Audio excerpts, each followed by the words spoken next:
अस्सलाम वालेकुम। Lecture 98 start करते हैं जी, कैफ वन FR 1 का। अच्छा जी, रेशोज़ कैसी जा रही हैं? ठीक है। ये सारी रेशोज़ हम अभी तक कर चुके हैं। इंशाल्लाह अभी एक दो रेशोज़ और छोटी मोटी करके उसके बाद फिर एक बार क्विक इनकी रिवीजन भी कर लेते हैं। फिर पास पेपर्स की डिस्कशन शुरू करते हैं। 2-3 पास पेपर इसका डिस्कस करके फिर एक सवाल IS 16 का करेंगे। ठीक है। अब फिर रोज़ ऐसे ही चलता रहेगा। जो एक दो पॉइंट्स काम के मिलेंगे हमें रेशोज़ में, उनको हम अपनी इंटरप्रिटेशन में ऐड कर देंगे। ऐसे ही रोज़ाना हम एक एक दो पॉइंट्स करते जाएंगे ऐड। शॉर्ट इंटरप्रिटेशंस, एक मिनट, मैंने ख़ुद को ईमेल तो किए थे, शायद मिल जाएं। देखो, मी टू मी, इस तरह से शॉर्ट इंटरप्रिटेशंस भी आपके लिए बनी हुई हैं, तो वो आपको मैं प्रोवाइड कर दूंगा हैंडआउट्स की फॉर्म में। ये तो भूल ही नहीं रहा। ये कुछ इस तरह से मैंने कुछ बातें लिखी हुई हैं। ठीक है, तो वो भी साथ साथ एक बार थोड़ी सी डिस्कशन हो जाएगी ना। तो ये कुछ है इस तरह की बातें हैं कि कभी कभी वो ऐसे भी कह देता है कि जी बताओ ये हाई रेशो क्यों है, लोअर रेशो क्यों है, इंडस्ट्री से फ़र्क क्यों है। तो एक एक लाइन की इंटरप्रिटेशन ये भी मैंने लिखी हुई है, तो ये मैं आपको प्रोवाइड कर दूँगा। लेकिन ये तब करूँगा जब आप एंड पे थोड़ी डिस्कशंस कर चुके होंगे, ताकि आपके जहन के अंदर वो, हाँ बातें तो यही हैं जो हमने पढ़ी हैं, बस ये एक दो बातें जहन के अंदर होनी चाहिए। पहले दे दूँगा तो आप इनको याद करने बैठ जाएंगे, फिर दिमाग आप अपना इस्तेमाल नहीं करेंगे। ठीक है। बहरहाल ये भी इंशाल्लाह आपको मिल जाएगा। अच्छा जी, बात हो रही थी रेशोज़ की, और डेट इक्विटी रेशो या गियरिंग रेशो ये हमारी रह गई थी। अब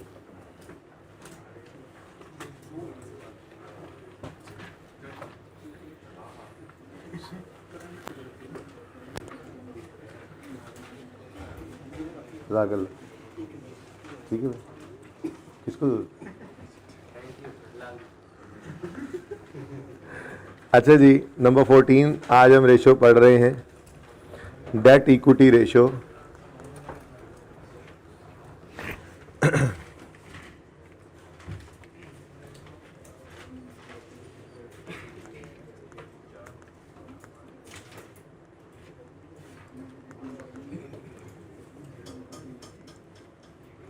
इसको गियरिंग रेशो भी कहते हैं।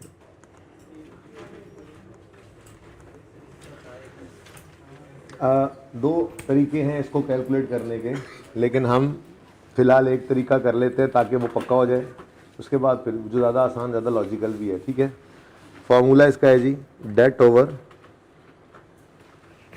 लॉन्ग टर्म डेट, वैसे लिखना चाहिए, ज़्यादा बेहतर है।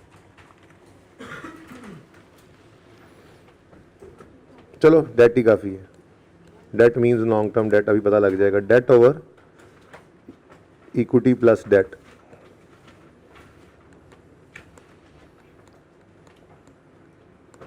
into 100, answer will be in percentages। Ratio को देख के क्या पता लगता है कि ये रेशो क्या बताती होगी? वैसे ही आप अपने तौर पे बताएं।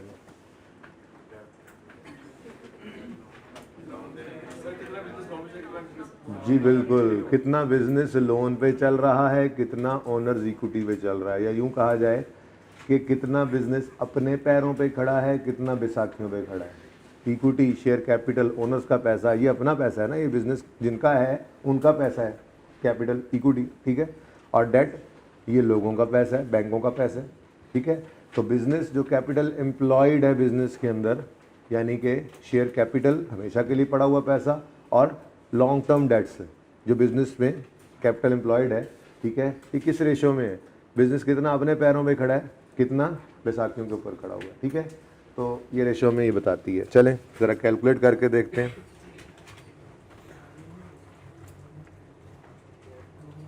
ये हमारा सवाल चल रहा है।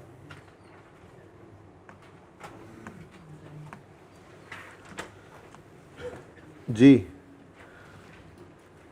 मेरी कंपनी की इक्विटी 7100 है। ठीक है जी। और मेरी कंपनी का डेट 3000 है। ऐसा ही है। एवरेज नहीं लेना। अगेन ये देखना है हमने क्लोजिंग डेट पे खड़े होके कि एज ऑन कंपनी में कितना अपना पैसा पड़ा है, कितना लोगों का। जैसे मैंने लिक्विडिटी रेशियो में कहा था, उसमें एवरेज देखो ना, लिक्विडिटी रेशियो के अंदर क्या एवरेज लेना बनता है? लिक्विडिटी रेशियो क्या बता रही थी? करंट रेशियो, क्विक रेशियो क्या बता रही थी? 1 रुपया करंट लायबिलिटी का पे करने के लिए हमारे पास इतने रुपए करंट एसेट्स में पड़े हैं। तो वो तो क्लोजिंग पर ही बता सकते हैं ना, हम क्लोजिंग डेट पे इतनी लायबिलिटी हमारे ऊपर है अगर, और इतने एसेट्स हैं, तो 1 रुपये लायबिलिटी पे करने के लिए इतने एसेट्स एज ऑन। ऐसे ही ये डेट इक्विटी रेशियो, ठीक है।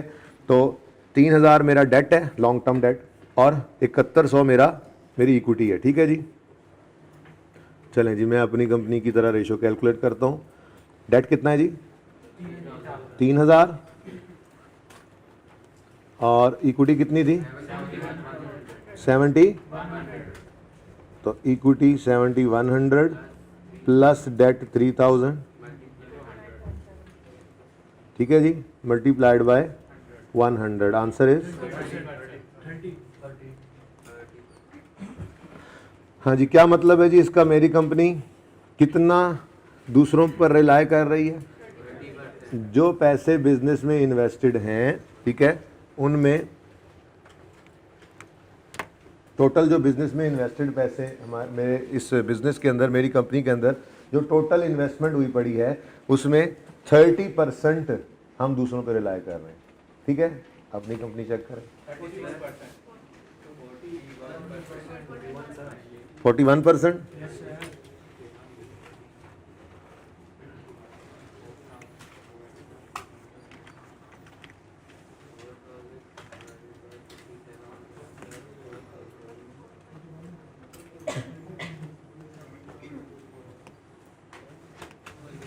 अच्छा जी, अब ये रेशो जितनी ज़्यादा होगी ना उतनी बेटर होगी, जितनी ज़्यादा होगी उतनी, हाँ जी। अच्छा, क्यों ख़राब होगी? क्योंकि दूसरों तरफ लाया कर रहे हैं। अच्छा, इसका नुकसान क्या हो सकता है? इंटरेस्ट देना पड़ेगा, अच्छा, और पेमेंट्स देनी पड़ेंगी, अच्छा, और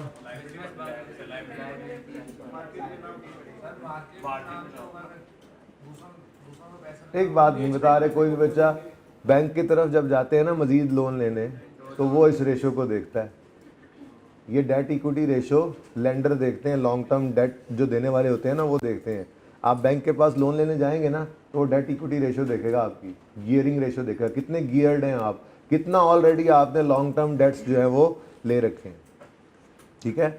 अब जितने ज़्यादा गियरिंग रेशो होगी वो कंपनी बैंकों के लिए उतनी ज़्यादा रिस्की होती चली जाएगी। लॉस हो थोड़ा बहुत तो आपने पढ़ा ही होगा, अगर कंपनी बंद हो तो वो जो लाइबिलिटीज़ वाले होते हैं ना, उन्होंने हर चीज़ के ऊपर चार्ज रखा होता है, सिक्योर की होती हैं अपने नाम पे, उन्होंने चार्ज क्रिएट किया होता है। तो पुरानों के नाम पहले एसेट्स हुए पड़े होते हैं, तो इनका तो नंबर ही एंड पे आएगा, बात समझ रहे हैं ना। तो कोई हाई गियर्ड कंपनी हो जिसमें डेट इक्विटी रेशो ज़्यादा हो, तो बैंक्स जो हैं वो उसको नया लोन देते हुए कतराते हैं। मुश्किल पेश आती है कंपनीज को नया लॉन्ग टर्म लोन रेज करने में। एक बात तो ये भी है, और दूसरी ये भी बिल्कुल बात है कि अगर हाई गियर्ड है कंपनी तो जाहिर सी बात है वो इंटरेस्ट पेमेंट्स भी ज़्यादा करनी पड़ रही होती हैं उसको, ठीक है ना, ये बात समझ आ रही है। लेकिन ज़्यादा रिस्की उस कंपनी को कहा जाता है जिसकी गियरिंग रेशो 50% से ज़्यादा हो जाए, कि एक कंपनी अपने पैरों पर कम खड़ी है, दूसरों के ऊपर ज़्यादा खड़ी है, तो जब ऐसी कंपनी किसी बैंक के पास लोन लेने जाएगी तो वो बैंक क्या कहेंगे? लो, शेयर कैपिटल का कॉन्सेप्ट ही क्या है कि जी जब बिज़नेस बंद हो जाए तो पहले लायबिलिटीज़ वालों को पैसे मिलते हैं, अगर कुछ बच जाए तो शेयर होल्डर को वापस मिलते हैं। तो बैंक क्या कहेगा? लो, इनके 50 रुपये और लोगों के, मतलब इनके 40 रुपये पड़े हैं बिजनेस में, लोगों के 60 पड़े हैं, ये आज बंद हो जाएं तो वो तो उनके 60 रुपये भी पूरे नहीं होने इनके पैसों से, पर्सनली तो लायबल होता नहीं शेयर होल्डर। ये बात समझ आ रही है, ठीक है ना, वो तो अपने शेयर कैपिटल की हद तक लायबल है।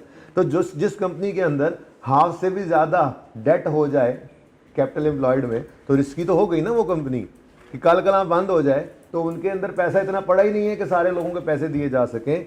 तो जो कंपनी की गियरिंग, जिस कंपनी की गियरिंग रेशो 50% से ज़्यादा हो जाएगी वो कंपनी ज़्यादा रिस्की है, हाई गियर्ड कहलाती है। क्या कहलाती है जी? हाई गियर्ड, ठीक है। चलें जी, इंटरप्रिटेशन वाले सफ़े पे आए फिर।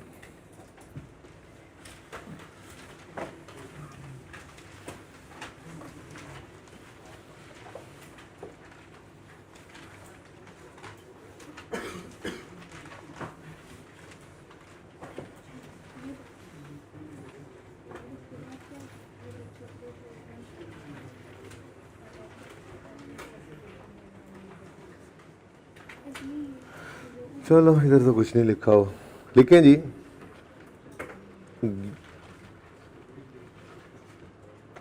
Gearing ratio of company X is 30% as compare to 41% of company Y. Gearing ratio of company X is 30% as compared to 41% of company Y.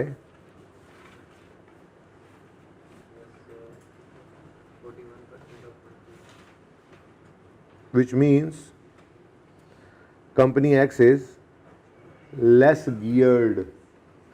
Company X is less geared. Less geared, bracket में लिख लो less risky, आपके समझने के लिए, या slash डाल के लिख लो less geared, less risky than company Y. ठीक है, एक पॉइंट और लिख लें। अब दोनों तरह से लिख सकते हैं आप ये भी लिख सकते हैं कि कंपनी एक्स जो है वो इजीली फ्यूचर में लॉन्ग टर्म डेट्स रेज कर सकती है, या वाई के बारे में लिख सकते हैं कि कंपनी वाई को ज़रा डिफ़िकल्टी हो सकती है।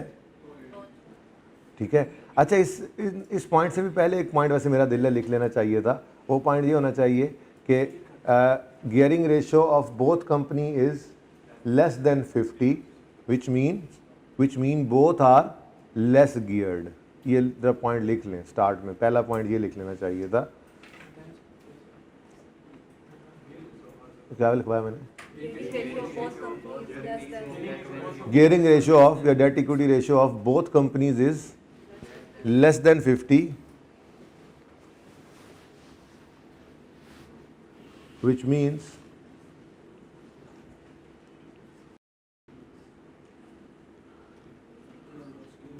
both are less geared या both are relying more on equity, कुछ भी लिख लें, both are less geared slash both are relying more on equity।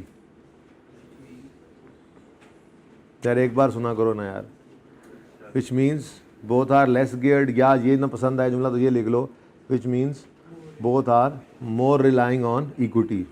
सादा सी बात है, दोनों में 50% से कम है डेट तो फिर बाकी इक्विटी है ना।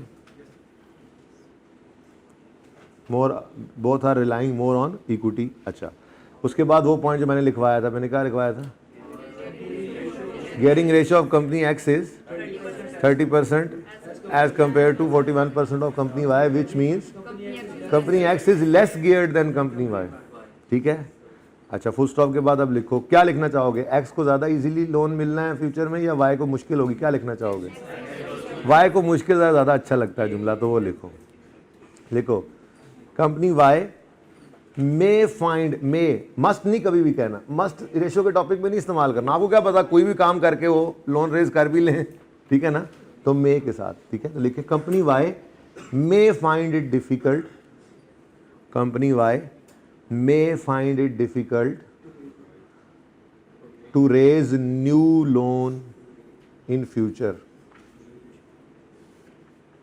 Company Y may find it difficult to raise new loan in future due to high gearing ratio।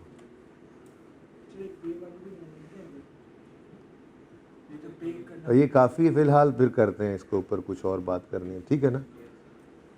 Company Y may find it difficult to raise new loan in future due to high gearing ratio. ठीक है, अब इसके नीचे भी आपने पता है 2-3 लाइनें छोड़ देनी है। ठीक है, नहीं हाउएवर शावर कोई नहीं, बस इस पे रोक दो। अब ये ऐसी रेशियो नहीं है कि आपको जी हम इंडस्ट्री एवरेज को भी देख रहे हैं, बस ठीक है। हाँ, कंपैरिजन कर सकते हैं पिछले साल से, लेकिन वो बहरहाल 2-3 लाइनें आप छोड़ दें और एक रेशियो लिख लें, और आखिरी रेशो ये, मतलब बाकी हैं अभी वो प्रॉफिट एंड लॉस वाली रेशोज। इंटरेस्ट कवर रेशो,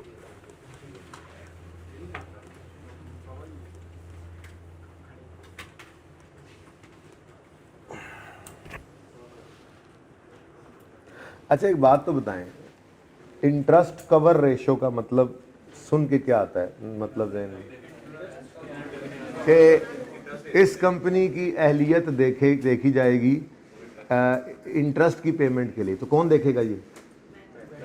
यानी कि डेट इक्विटी के साथ, डेट इक्विटी रेशो के साथ, यानी गियरिंग रेशो के साथ ही मैं इंटरेस्ट कवर रेशो इसलिए बता रहा हूँ आपको कि बैंक डेट इक्विटी रेशो के साथ साथ इंटरेस्ट कवर रेशो भी देखेगा कि इस कंपनी की अहलियत इतनी है सही कि इसके प्रॉफिट्स इंटरेस्ट को पे कर सकते हो।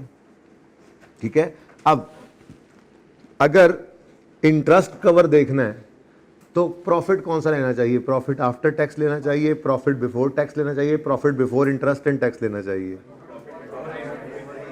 Profit before interest and tax देखना चाहिए ना जी। टैक्स इंटरेस्ट पे करने से पहले प्रॉफिट कितना है वही प्रॉफिट, वही इंटरेस्ट कवर रेशियो के अंदर यूज हो सकता है। ठीक है, तो इसका फॉर्मूला होता है जी पीबीआईटी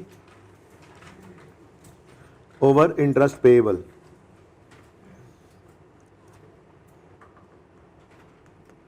और ये भी टाइम्स में आंसर देगी।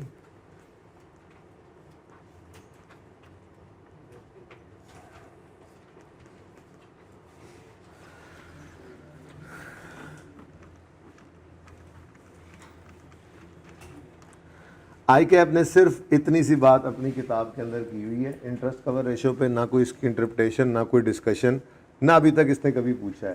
ठीक है, तो बहरहाल थोड़ी सी बात हम कर लेते हैं इसके ऊपर। ठीक है, और मैंने जो शॉर्ट इंटरप्रिटेशन आपको शो की उसके अंदर मैंने 2-3 रीजन लिखी हुई हैं। आई कैप की किताब के अंदर बस इतनी सी बात ही है, सिर्फ ये फार्मूला उन्होंने लिख दिया, कोई डिस्कशन भी इसके ऊपर इन्होंने नहीं की। ठीक है, बस एहतियातन आपको ये पढ़ा रहा हूँ, इससे ज़्यादा।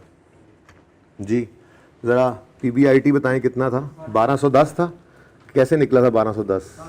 750 जमा 510, 750 जमा 510 डिवाइडेड बाय इंटरेस्ट पेएबल है जी हमारे सवाल में? ओ इंटरेस्ट पेएबल तो है ही नहीं। ठीक है जी, तो इधर देखें, इस सवाल पे तो ये अप्लाई होती नहीं, फिर जिस सवाल पे अप्लाई होगी उसके अंदर कर लेंगे। ठीक है ना, बहरहाल आप फिलहाल इसकी जनरल सी इंटरप्रिटेशन लिख लें अपने पास और 3-4 लाइनें उसमें छोड़ दीजिएगा। ठीक है, फॉर्मूला आ गया।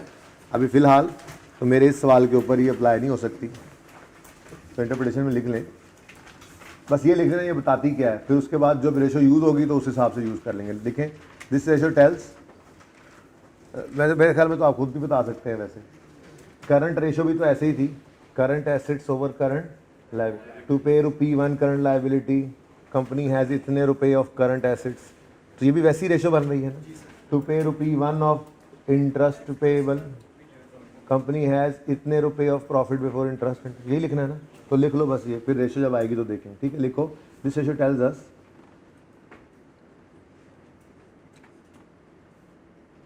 that to pay ₹1 interest payable,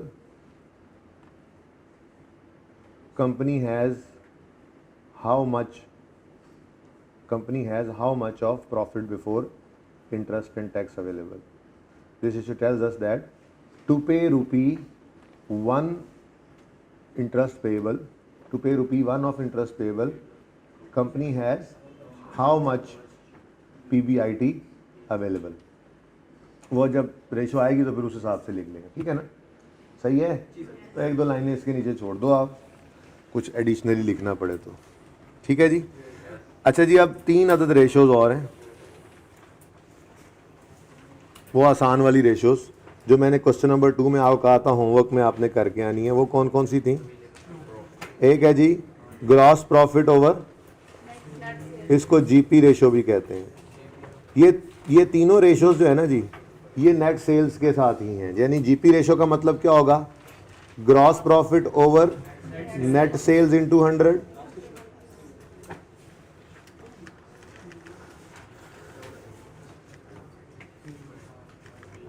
gross profit over net sales into 100 percentages में। ठीक है, फिर नेट प्रॉफिट रेशो बोला जाता है। तो नेट प्रॉफिट रेशो में हम नेट प्रॉफिट को नेट सेल्स से डिवाइड करके परसेंटेजेस में आंसर निकालते हैं। और एक्सपेंस रेशो, ये कोई एक एक्सपेंस हो सकता है, मैं स्पेसिफिकली किसी एक एक्सपेंस की बात नहीं कर रहा, ठीक है। वो जो जिस एक्सपेंस की बात, ऑपरेटिंग एक्सपेंस कभी कह देता है एडमिन सेलिंग इकट्ठे, ठीक है, कभी सेलिंग एक्सपेंस कह देगा, कभी एडमिन एक्सपेंस कह देगा, कभी cost of sales to expense to profit, यानी जो भी रेशो होगी ना, मैं इधर लिख देता हूँ जनरली इसको, कि जनरल क्या है, एक्सपेंस रेशो। इसमें जो भी एक्सपेंस होगा, रेलेवेंट एक्सपेंस, ठीक है, उस एक्सपेंस को डिवाइड कर दोगे नेट सेल्स से, तो उस एक्सपेंस की परसेंटेज आ जाएगी सेल से रेलेवेंट, ठीक है। अच्छा, अब ये क्वेश्चन नंबर 2 था हमारा जी। जीपी रेशो निकालता हूं मैं अपनी कंपनी की, कंपनी अच्छा ये ना ABC शुरू हो गई है, सवाल दूसरा आ गया ना, तो चलो इसको थोड़ा सा नीचे ले आते हैं। कितने बच्चों ने ट्राई किया था घर पे, वैसे इसको हो गया था, आंसर देखा था, बिल्कुल सिंपल था ना। इसके अंदर असल में तो कहानी होगी इंटरप्रिटेशन की थोड़ी सी, जो आपने देखनी होगी।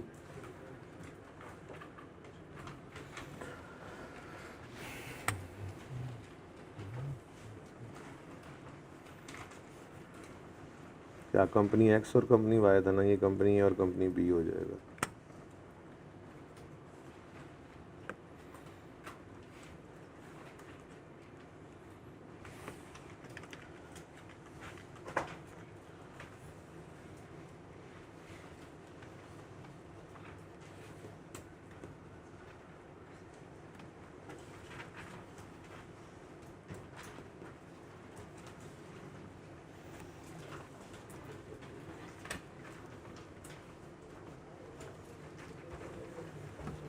जी, जीपी रेशो, जीपी रेशो के लिए क्या करेंगे जी, क्या करेंगे जी, ग्रॉस प्रॉफिट और सेल्स की परसेंटेज देखेंगे कि ग्रॉस प्रॉफिट कितने % ऑफ सेल है।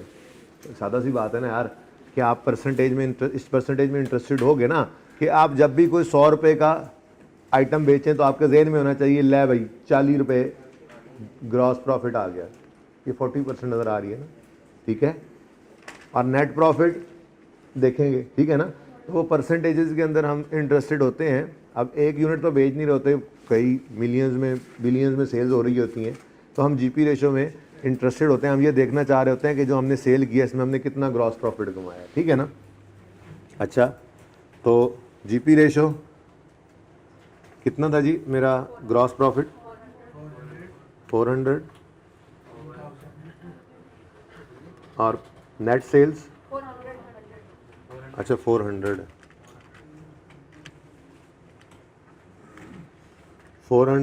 ओवर 1000 इंटू 100 40%, यानी कि एक 100 रुपया अगर मैं सेल करूंगा तो मेरी कंपनी 40% ग्रॉस प्रॉफिट कमाएगी। और आपकी कंपनी, यार कमाल है, वैसे हर जगह जीते जा रहे हो।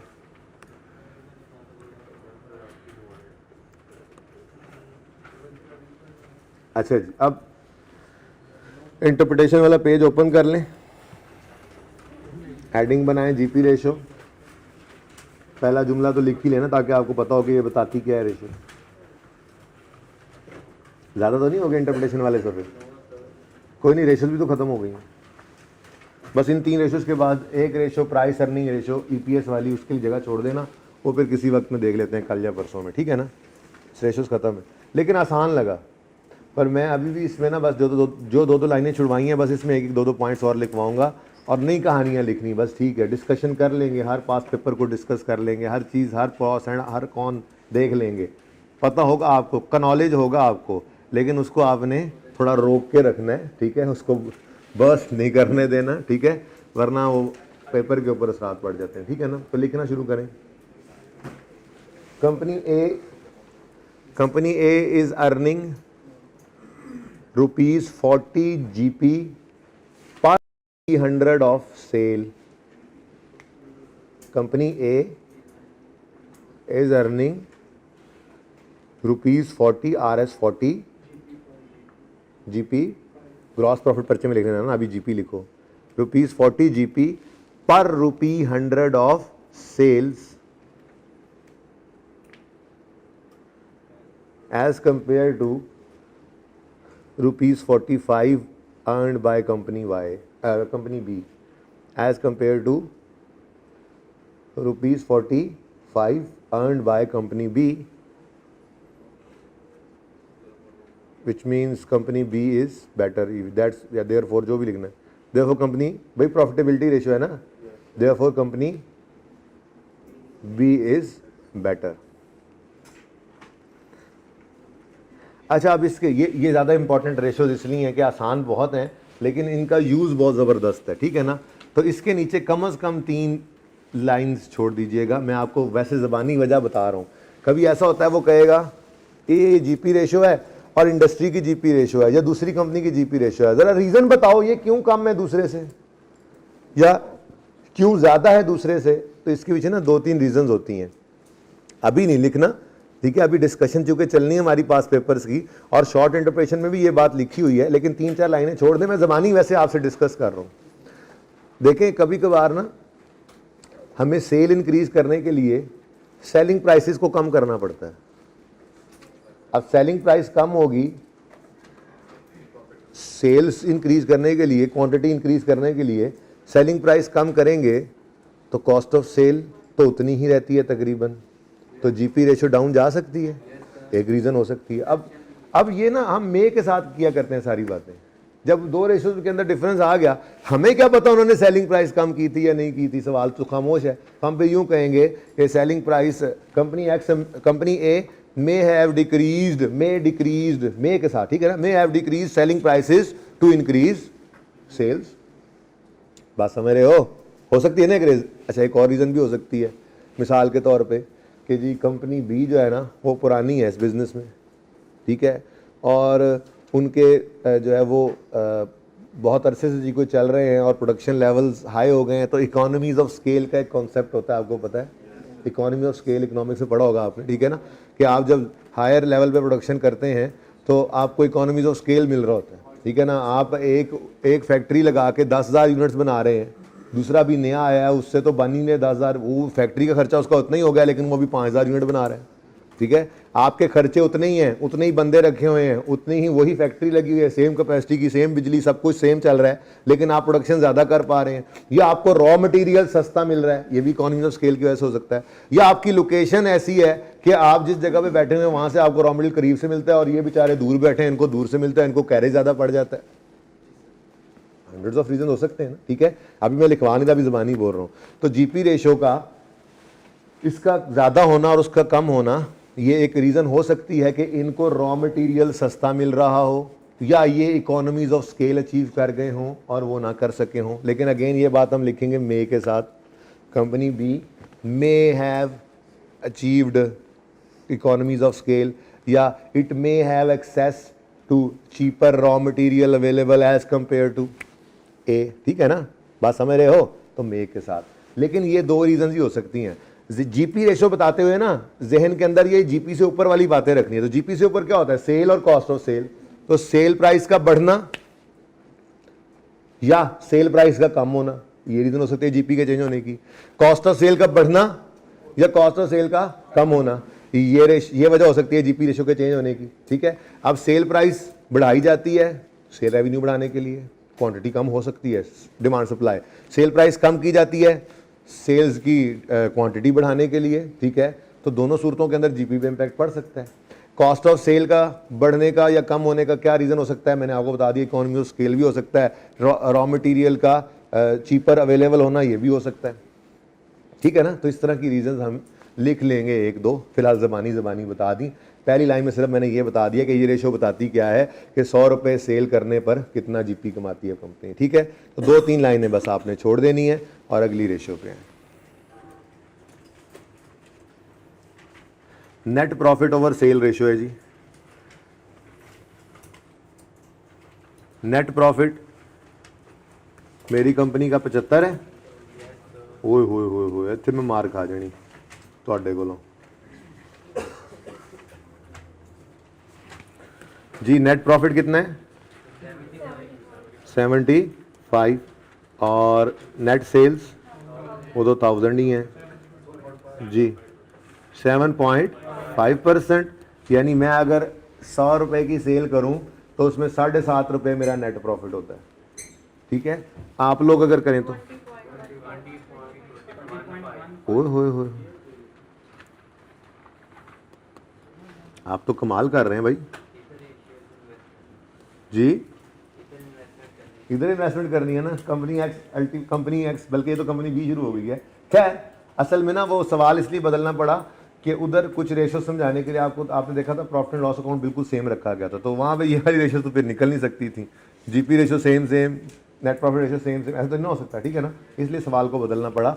बहरहाल आपको फिलहाल पहले कंपनी एक्स ज़्यादा बेहतर लग रही थी, आते आते अभी ये कंपनी बी भी बेहतर लग रही है। तो यही आप डिसीजन मेकिंग कर, इंटरप्रिटेशन ऑफ फाइनेंशियल स्टेटमेंट्स यही है कि कुछ आपने रेशोज को, लिमिटेशंस भी हैं इसकी, वो भी पढ़ाता हूँ आज, ठीक है ना, लेकिन ये कुछ रेशोज को देख के आप इसके डिसीजंस कर रहे होते हैं, ठीक है ना। अच्छा तो लिखें भाई, एक जुमला लिख लें, फिर 2-3 वजूहात ज़बानी सुन लें, इंशाल्लाह वक्त आने पर यहाँ पर ऐड भी कर लेंगे, ठीक है।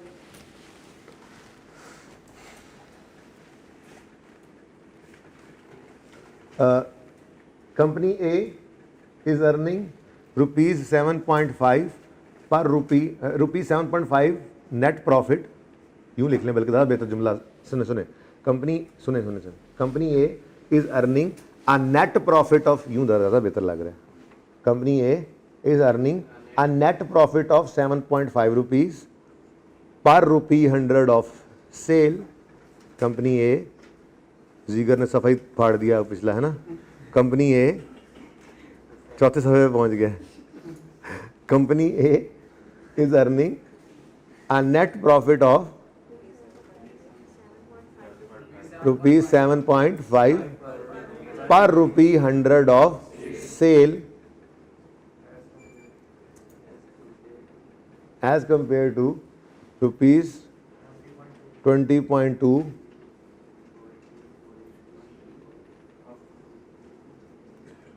शुरू कैसे हुआ था जुमला, company A is earning a net profit of ₹7.5 per ₹100 of sale as compare to 20.2 rupees earned by company Y, as compare to 20.2 earned by company Y. अभी खुद ही देख लो यार, छोटी मोटी तो अब कल से एक्स वाई चल रहा था, अब ए भी हो गया, क्या करूं, ठीक है। Therefore company X is better, therefore company B is better, इधर ही देख के बताता हूं, देयरफॉर कंपनी बी इज, वैसे इतनी बात तो खुद भी लिखनी चाहिए आपको, ये इंटरप्रिटेशन आप मुझसे करवानी नहीं चाहिए थी। अच्छा जी, फुल स्टॉप के बाद बस 2-3 लाइनें खाली छोड़ दें। इंपॉर्टेंट रेशोज इसलिए हैं कि मैं भी बताता हूँ आपको, सवाल कभी कभी कैसे पूछ लेता है, ठीक है ना, वो कह देगा प्रॉफिटेबिलिटी रेशोज बता दो, लिक्विडिटी रेशो, ऐसे नाम ना भी दे तो फिर कौन कौन सी रेशोज हम कम से कम बता दिया करें, ठीक है ना, तो वो बात करते हैं, कर लेते हैं, पास पेपर डिस्कस होने सारे, इंशाल्लाह सारे डिस्कस करेंगे इंशाल्लाह। इसलिए तो मैंने तोड़ दिया इस टॉपिक को, लंबा कर दिया कि रोज़ थोड़ा थोड़ा, ताकि ना इससे जान छूटती है, आपको बोले नहीं अभी तो ख़त्म नहीं हो, साथ साथ तैयार भी हो जाए, ताकि हमारा सेशन एंड हो तो रेशोज़ तैयार हो साथ ही, फिर आप रिवर्स ऑर्डर में चल पड़ें और जो नए नए टॉपिक थे वो पहले करते जाएं, ताकि क्विकली रिवीजन होती चली जाए टूवर्ड्स IAS 16 सफ़र जारी हो जाए आपका, ठीक है। लेकिन इंशाल्लाह सही रहेगा, उम्मीद तो है। अच्छा जी, ये बात समझ आती है। अच्छा, इसके पीछे भी देखो, रेक्टिफिकेशन याद है, टाइमिथी वाला सवाल भी करवाया था आपको, याद है, ठीक है, जीपी और नेट प्रॉफिट, तो जो चीज़ जीपी को हिट करती है अल्टीमेटली नेट प्रॉफिट को तो हिट करती ही करती है। तो अगर आपको नेट प्रॉफिट की रेशियो में इंटरप्रिटेशन में कोई रीज़न देनी पड़ जाए तो नेट प्रॉफिट की कमी जो है वो 2 सेम रीज़न जो जीपी के अंदर आप बता के आए थे वो भी बता सकते हैं, अगर अलग अलग रेशोज नहीं गिवन दो, सिर्फ जीपी रेशो या नेट प्रॉफिट रेशो है तो नेट प्रॉफिट वाली रेशो में जीपी वाली बातें भी कर सकते हैं। लेकिन अगर दोनों की इंटरप्रिटेशन मांग लिया तो जो जीपी में कह दिया फिर वो नेट प्रॉफिट में कहने की जरूरत नहीं है। फिर मतलब यूं भी कह सकता है कि इसका नेट प्रॉफिट कम होना जीपी के कम होने की वजह से भी हो सकता है। लेकिन एक बड़ी ज़बरदस्त बात यहाँ पे क्या नज़र आ रही है, जीपी के अंदर फ़र्क कम है, नेट प्रॉफिट तक आते आते रेशो तक आते आते फ़र्क बढ़ गया है। तो इसकी क्या रीज़न हो सकती है आप बताओ। वो ऑपरेटिंग एक्सपेंसेस को अच्छा मैनेज कर रहे हैं, इनके selling expenses admin expenses finance cost, selling expenses, admin expenses जो हैं ये अच्छे मैनेज हो रहे हैं ऑपरेटिंग एक्सपेंसेस, और इनके सही मैनेज नहीं हो रहे, तो ये एक रीज़न लिखेंगे हम क्या कहेंगे कि जी जीपी रेशो में तो फर्क थोड़ा कम ही है, जो कि शायद सेलिंग प्राइस ऊपर बता ही दिया था हमने, ठीक है, लेकिन नेट प्रॉफिट के तक आते आते फर्क बहुत बढ़ गया है, उसी वजह ये हो सकती है मे, ठीक है ना, there could be a reason, there may be a reason that company B is managing its operating expenses more efficiently than company A. बस मे के साथ हमने ये बात भी कर दी, एक रीजन है, ठीक है।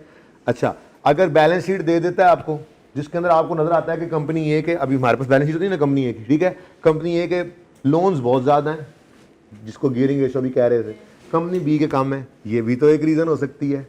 फाइनेंस कॉस्ट भी तो जीपी के बाद और नेट प्रॉफिट से पहले आती है ना, तो हम फिर ये रीज़न भी कह सकते हैं कि दिस में बी अ रीज़न, अगर इंटरेस्ट रेट वगैरह नहीं है, क्लियरली पता नहीं लग रहा, तो बंदा कह सकता है this could be a reason that company A has higher loans which may have resulted in higher interest expense. This could be a reason. तो ऐसे एक दो रीजंस हम देंगे। बहरहाल ये छोटी मोटी रीजंस वो शॉर्ट पेज से देखकर इधर एक आधा पॉइंट डलवा दूंगा मैं, ठीक है ना। फिलहाल सिर्फ डिस्कशन चलती रहे, ज़रा हमारा आहिस्ता आहिस्ता माइंड जो है वो थोड़ा सा ब्रॉड होता रहे, ठीक है ना। ये बातें समझ आ रही हैं, ये मुश्किल तो नहीं है, आसान सी बात है, ठीक है। अच्छा जी, उसके बाद एक्सपेंस रेशियोज हैं। अब उसमें रेलेवेंट एक्सपेंस उन्होंने क्या कह दिया, उन्होंने कहा जी cost of sale over sale भी बताओ, एडमिन एक्सपेंस ओवर सेल भी बताओ, डिस्ट्रीब्यूशन एक्सपेंस ओवर सेल भी बताओ, ठीक है ना। तो बस ठीक है, आप कर लेंगे इसको, बल्कि कर लिया होगा आपने, तो इसकी इंटरप्रिटेशन भी ऐसे ही होगी। आप कहेंगे जी जैसे, किधर है यार इसका आंसर, ये इंटरलिंक्ड भी होती हैं, ठीक है ना।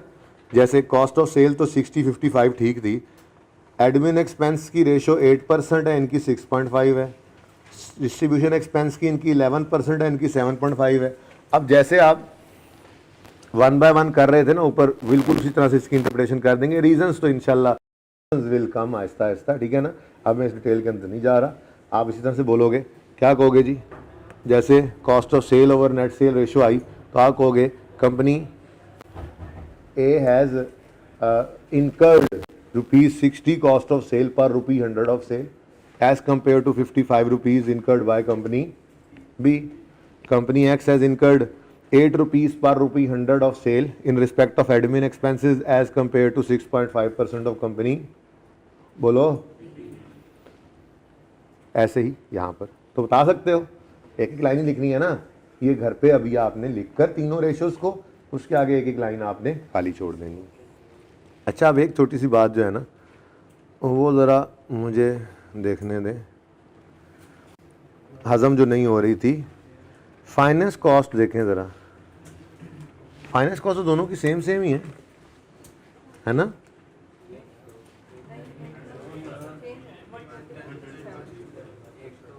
$120 है एक ही, बड़ी गड़बड़ है भाई, बड़ी गड़बड़ है। इसका मतलब, अच्छा अब हम ना क्रॉस कमेंटिंग फिलहाल कर नहीं रहे, लेकिन अब सादा सी बात जो मुझे नज़र आई है ना, देखो बाकी तो बहुत ज़्यादा फ़र्क नहीं आया, ज़्यादा फ़र्क जो है वो शायद सेल के अंदर ही है, वो सेल ही बहुत ज़्यादा हायर लेकर चल रहे हैं कंपनी बी वाले। बहरहाल अभी हमने ये बेस बना ली इसकी, अब इंशाल्लाह इस तरह से क्रॉस कमेंटिंग भी सीखेंगे, पर आहिस्ता आहिस्ता ना स्टेप बाय स्टेप चला जा सकता है। मैं पहले दिन ही आपको ये कह दूं कि ये रेशो उधर भी है, ये रेशो उधर भी इम्पैक्ट देती है, ये रेशो का उधर भी इम्पैक्ट जाता है, थोड़ा सा परेशान हो जाएंगे।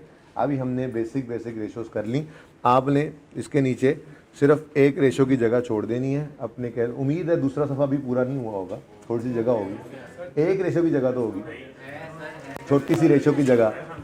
बस प्राइस अर्निंग रेशो जो है वो मैंने अभी आपको बस लिखवानी है यहाँ पर ही, नहीं तो कोई बात नहीं, वो तो ईपीएस के टॉपिक के अंदर है ना, वो वहीं पे बता दूंगा, फिर ना लिखना है इधर। मैं तो कह रहा था चलो वो भी यहीं पे आ जाएगी, आपकी मर्जी है, नहीं जगह तो ठीक है ना सी, ओके। अच्छा जी, जगह बहुत अच्छा जी। अब थोड़ी सी बात, ज़रा पॉज कीजिएगा भाई, ज़रा पॉज कीजिएगा, चाह दी चुस्कियाँ ले जाते हो। अच्छा जी, बात हो रही थी, बात सुन लें यार, पास पेपर पे मूव करने से पहले ना थोड़ी सी ऐसे ही ना थ्योरेटिकल डिस्कशन मेरा दिल लगे कर लें क्योंकि एकदम से सारी इकट्ठी थ्योरेटिकल डिस्कशन करना भी बड़ा मसला बन जाता है, ठीक है। कुछ लिमिटेशंस भी हैं इस रेशियो एनालिसिस की।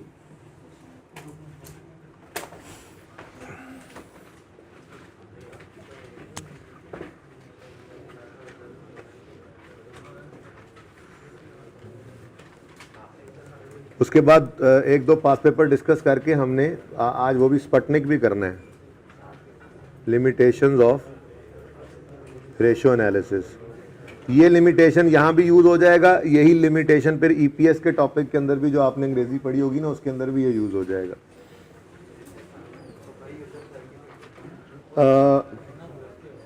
थोड़ी बात ही कर रहा हूँ, ये भी लिख के दे दूंगा, टेंशन ना ले। किताब के अंदर लिखी हुई लिमिटेशंस देखोगे ना आप, तो वो लंबी चौड़ी कहानियाँ होती हैं, तो मैं ज़रा कोशिश करूँगा कि एक एक लाइन की आपको लिमिटेशन लिख के दे दूँ, 4 से 5 काफ़ी है। हो सकता है कोई 2-3 नंबर की लिमिटेशन वो थ्योरेटिकली पूछ भी ले, 1-2 बार उसने पूछी भी हुई है। अच्छा, अकाउंटिंग पॉलिसी का अब आपको पता है, आइए सेट पढ़ा है, ठीक है। आपको पता है अकाउंटिंग पॉलिसी क्या होती है? मिसाल के तौर पे FIFO और एवको, बड़ा मशहूर है, बड़ा पसंद है हमें, हैं FIFO और एवको। अच्छा, आपको ये तो पता है बचपन में जो आपने इंट्रो में बातें पढ़ी थी कि FIFO से stock at the same time same stock AVCO से अगर निकले तो दोनों के अमाउंट में डिफरेंस आ जाता है। स्टॉक डिफरेंट तो प्रॉफिट डिफरेंट। अब सेम स्टॉक होने के बावजूद दो कंपनीज की डिफरेंट अकाउंटिंग पॉलिसी की वजह से आंसर्स रिजल्ट्स डिफरेंट आ सकते हैं। अब ये एक लिमिटेशन है इस रेशियो एनालिसिस कि different accounting policies different results देती हैं, हालांकि कंपनीज मोर और लेस सेम होती हैं, उनके ऑपरेशन सब कुछ सेम चल रहा होता है। तो बहरहाल ये एक लिमिटेशन है। लिमिटेशन का मतलब ये होता है कि भाई ये सब कुछ तो है, स्टिल ये बड़ा यूजफुल टूल है, यूज तो इसको किया जाता है, लेकिन इसमें कुछ मसले मसाइल हैं। अब कंपनी एक्स और कंपनी वाई को हमने कंपेयर किया, अब इन दोनों के अंदर डिफरेंट अकाउंटिंग पॉलिसीज तो यूज हो रही हैं, अब उनका क्या करें भाई? कुछ नहीं हो सकता, अब उनका क्या कर सकते हैं, बस वो है सो है। ये एक लिमिटेशन है, ठीक है ना। तो पहली लिमिटेशन लिखो पे, डिफरेंट अकाउंटिंग पॉलिसीज मे डिस्टॉर्ट इंटर कंपनी कंपैरिजन। दो कंपनीज का आपस में कंपैरिजन, डिफरेंट अकाउंटिंग पॉलिसीज अगर हो तो वो डिस्टॉर्ट हो सकता है ना कंपैरिजन। तो लिखो डिफरेंट अकाउंटिंग पॉलिसीज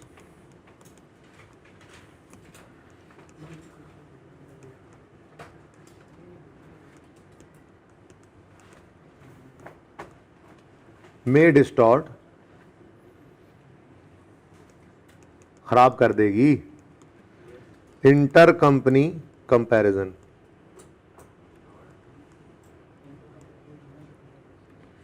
बेटा किताबों में देखोगे ना तो वो फिर उसको यहाँ पे नोट करके देखना, 5-6-7 लाइनों के अंदर ये बात लिखी होगी। फिर शॉर्ट, अब इससे क्या और क्या शॉर्ट करूँ उससे यार, इतनी सी बात तो लिखनी है, इतनी सी बात तो लिखनी है ना, अब क्या करूँ मैं? डिफरेंट अकाउंटिंग पॉलिसी बस लिमिटेशन है, थोड़ी सी बात तो करनी है ना उसको कि क्या करती है वो।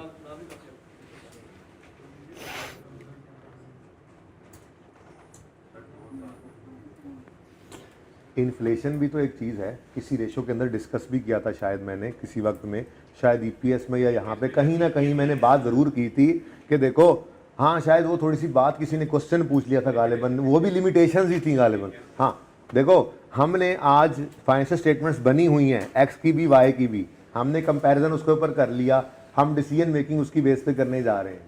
अब हम पास्ट का डाटा यूज कर रहे हैं, डिसीजन ले रहे हैं फ्यूचर का। इन्फ्लेशन भी तो एक चीज है, महंगाई का भी तो एक एलिमेंट है। रेशियो एनालिसिस उसको कैटर, उसको कवर नहीं करता। ये बात समझ आई है?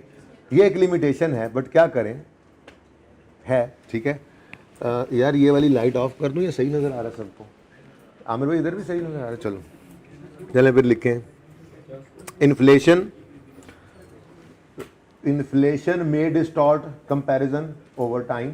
अब ये मैं ये नहीं कह रहा इंटर कंपनी, दो कंपनीज का कंपैरिजन तो इन्फ्लेशन वो एक टाइम पे कर रहे होते हैं ना, उसमें तो शायद इन्फ्लेशन डिस्टॉर्ट नहीं कर रही, लेकिन ओवर टाइम अगर हम चलें किसी एक कंपनी का ही कंपैरिजन पिछले साल से अगले साल तक उसकी डिसीजन मेकिंग कर रहे हैं कि ये पिछले 2 साल से जी इसकी ये रेशो आ रही है, अगले साल पे डिसीजन ले रहे हैं इन्वेस्टमेंट का मिसाल के तौर पे, तो इन्फ्लेशन का इंपैक्ट हमारी रेशियो एनालिसिस के अंदर नहीं है, वो कुछ और तरीका करना पड़ेगा, करना भी पड़ा तो इन्फ्लेशन इस रेशियो एनालिसिस के अंदर किसी फॉर्मूला के अंदर आपने नहीं देखा कि इन्फ्लेशन की एडजस्टमेंट हो रही है। तो बहरहाल ये एक लिमिटेशन है। तो लिखें इन्फ्लेशन में distort comparison of ratios over time.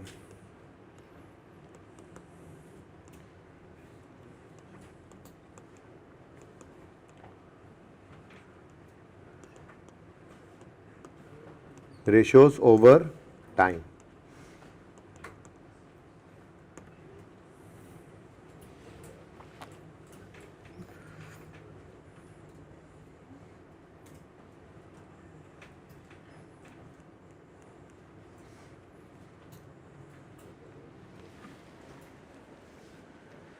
Financial statements जितनी कुछ सही होंगी, रेशियो एनालिसिस के रिजल्ट्स भी उतने की सही होंगे। ये बात समझ आई? जितनी को फाइनेंशियल स्टेटमेंट सही बनी होंगी उतनी ही रेशियो का रिजल्ट भी सही होगा ना। फाइनेंशियल स्टेटमेंट में अगर कोई गलती है तो रेशियो में भी फिर वो गलती निकल नहीं सकती। रेशियो एनालिसिस ने तो बहरहाल इसको नहीं निकाला। तो इसका मतलब एक लिमिटेशन ये भी हम लिख सकते हैं कि, मैं लिखवाता हूँ, पहले सुन तो ले, कि रेशियोज उतनी की ठीक हैं जितनी को फाइनेंशियल स्टेटमेंट्स ठीक है, जिनकी बेस पर वो रेशियोज निकाली गई हैं, जिन फाइनेंशियल स्टेटमेंट्स की बेस पर रेशियोज कैलकुलेट की गई हैं, जितनी को वो दुरुस्त हैं उतनी ही रेशियो दुरुस्त है। अगर उसमें वो गलती है तो वो गलती रेशियो में भी है। अब ये एक लिमिटेशन है। अब क्या कर सकते हैं, दो फाइनेंशियल स्टेटमेंट्स आई हैं, आपने दो कंपनीज की उनका कंपैरिजन कर रहे हैं, आप फाइनेंशियल स्टेटमेंट्स के अंदर को गलती है तो आप उसका कुछ नहीं कर सकते, आप रेशियो एनालिसिस करते हुए बहरहाल आप उसको इग्नोर ही कर रहे होते हैं। ठीक है ना? तो लिखें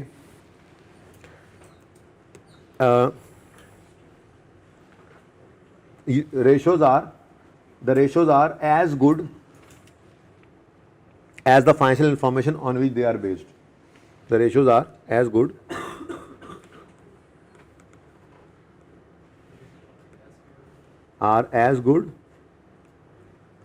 as the information on which they are based. As good as the financial information बोला मैंने? नहीं, इंफॉर्मेशन वही होती है ना, बस ठीक है, इंफॉर्मेशन ज़रा शॉर्ट बात। The ratios are as good as the information on which they are based.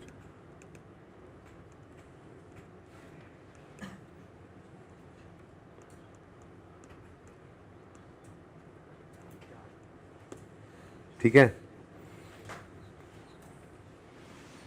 सही है, आसान आसान बातें ये जेहन में रह भी जाएंगी। वो कहता है 2 लिमिटेशंस, 3 लिमिटेशन, 4 लिमिटेशन लिख दो, तो ऐसी लिमिटेशंस हैं जो आप बता सकते हैं। ठीक है ना, याद रह जाती हैं। इसमें भी शॉर्ट जेहन में रखने के लिए डिफरेंट अकाउंटिंग पॉलिसीज, इन्फ्लेशन और इंफॉर्मेशन। अब ये ज़रा लंबा है, इसको शॉर्ट और क्या कर, मतलब इसको हाईलाइट करने के लिए और शॉर्ट नहीं कर सकते। ठीक है। अच्छा, एक और भी मसला होता है, अगर किसी कंपनी ने ही अपनी accounting policies over the year consistent नहीं रखी, तो इवन उसने नोट भी दिया हो फाइनेंशियल स्टेटमेंट्स में कि ये चेंज इन पॉलिसी है, आप क्या कर सकते हो? रेशियो एनालिसिस के अंदर तो गड़बड़ फिर हो गई ना। ठीक है, अगर आप ओवर द ईयर्स कंपैरिजन कर रहे हो और कंपनी की अपनी ही अकाउंटिंग पॉलिसीज कंसिस्टेंटली अप्लाई नहीं हुई तो ये भी डिस्टॉर्ट कर देगा इन्फ्लेशन, ये इन्फ्लेशन की तरह से रेशियो एनालिसिस को। ठीक है, तो लिख लो ये भी, आसान आसान बातें जो जेहन में रह जाएं। चेंज इन अकाउंटिंग पॉलिसीज़, ये पहले मुश्किल होता था अकाउंटिंग पॉलिसीज समझाना, जब से IAS 8 आया ना, इस दफ़ा तो आसान लग रहा है बड़ा। Change in accounting policies from time to time, from year to year, from year to year may produce wrong, misleading results.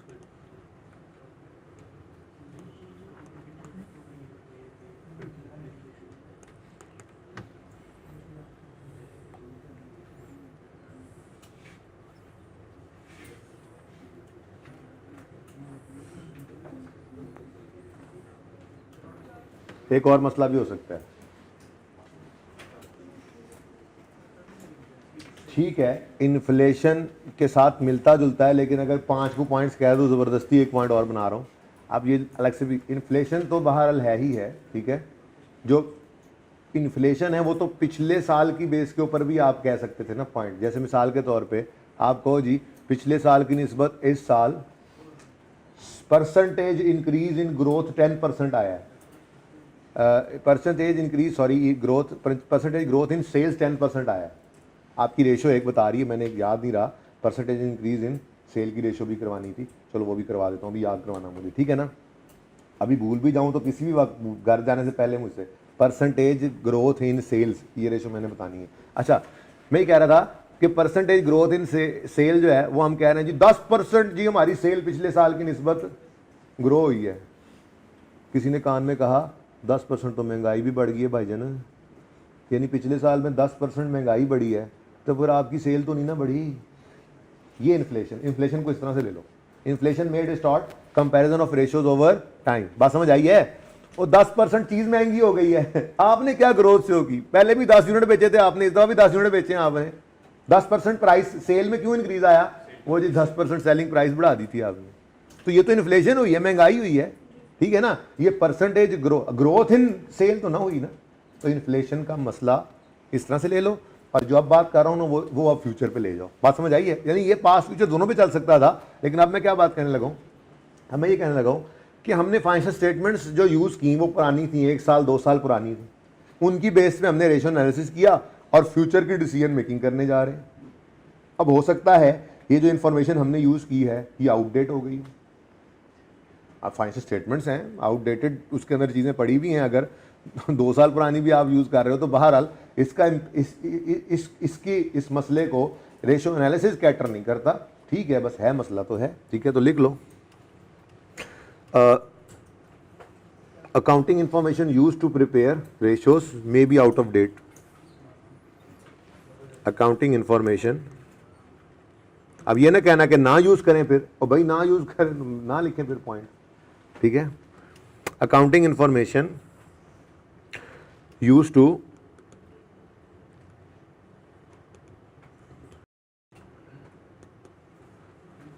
prepare ratio analysis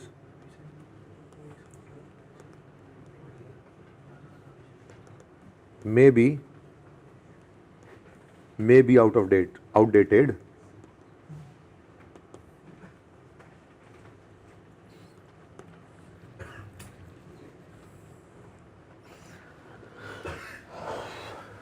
अच्छा जी,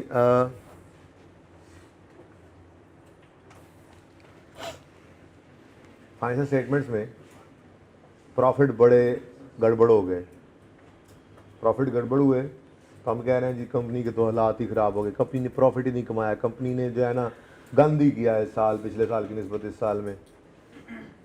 ये कोई नहीं बता रही रेशो कि कोरोना भी आ गया था, बिजनेस कंडीशंस ऐसी थी कि हालात ऐसे थे कि इनका तो सर्वाइव करना ही बड़ा मौजज़ा था। आप कह रहे हैं कि इन्होंने प्रॉफिट्स नहीं हायर कमाए, उल्टा लोअर हो गए। क्या मतलब फाइनेंशियल स्टेटमेंट्स में फाइनेंशियल्स पड़े होते हैं, रेशियो एनालिसिस फाइनेंशियल कंडीशंस या फाइनेंशियल इम्पैक्ट तो बता देता है रेशियो एनालिसिस का, लेकिन बिजनेस की actual condition, actual picture, business condition क्या रही थी, इसको कैटर नहीं कर रहा होता, तो ये भी एक लिमिटेशन है। तो लिखें इसको कि financial statements on which ratios are based, financial statements on which ratios are based only reflect financial information, only reflect financial information, but not the complete picture of business conditions, but not the complete picture of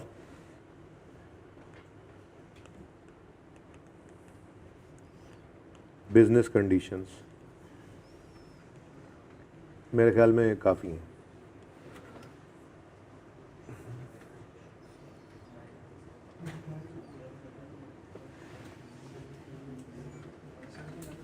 हाँ भाई, ये नज़र आ रहा होगा सही? चलें जी, इसकी picture ले लेते हैं, आप लोगों को भी नज़र आ रहा है।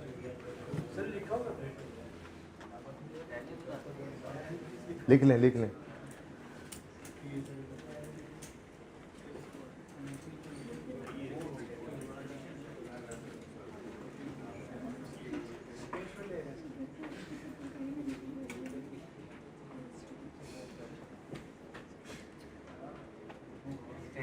ये सही है? हाँ भैया, ठीक है।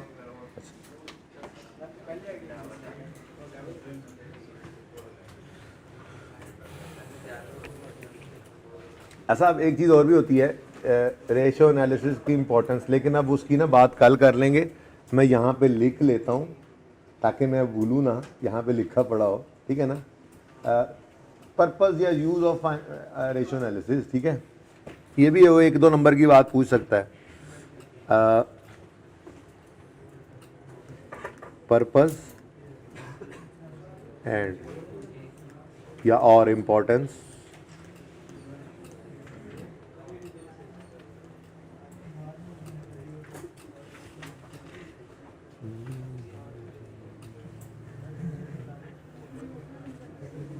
चलो, ये मैंने लिख लिया है। एक बात तो हो गई ना, लिमिटेशंस वाली बात हो गई, पर्पस इम्पोर्टेंस भी देख लेंगे। ज़रा आप पास पेपर्स की तरफ मूव करें।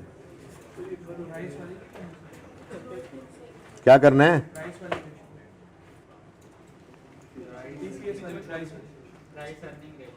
वो कर लेंगे, जगह छोड़ दो, कह तो दिया।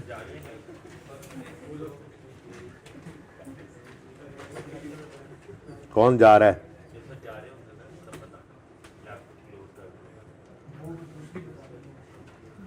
जाते हुए क्या क्या कह रहा है?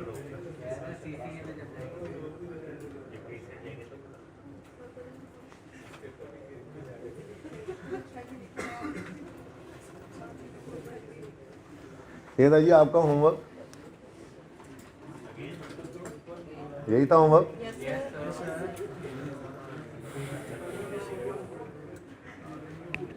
अच्छा जी, प्लीज पार्ट ए के अंदर को मसला आया तो बताएं।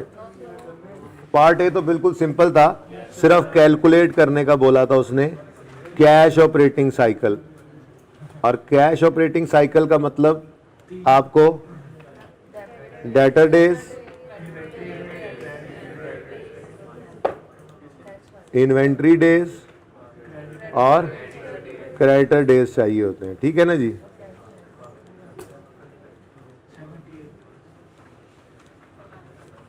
ठीक है, ये आपका ऑपरेटिंग साइकिल आ जाता है। उसके बाद पार्ट 2 है, उसमें उन्होंने कहा है जी 2 लिमिटेशंस बता दें। तो 2 लिमिटेशंस तो आप अभी भी बता सकते हैं जी, बताएं। इन्फ्लेशन, आउट ऑफ डेट है, डिफरेंट अकाउंटिंग पॉलिसीज हैं। बस 2 कही हैं, उसने आपको ज़्यादा बता रहे, टाइम नहीं ज़ाया करना, वहाँ शोके नहीं होना। 2 कही हैं, 2 लिख देना बस, ठीक है।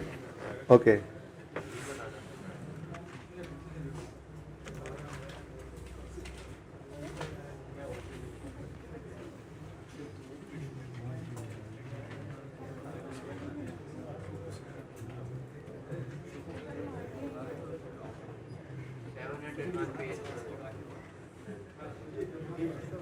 निकल ना जाएगी। यहाँ पे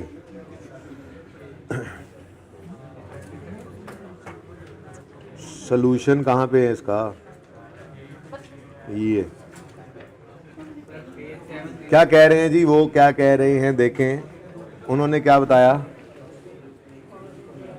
अच्छा, कोई मुश्किल अंग्रेजियों में बातें कुछ ऐसी ही लिखी हुई हैं, limited comparative between different firms apply different accounting policy, but ठीक है, हमने लिख दिया ये आगे।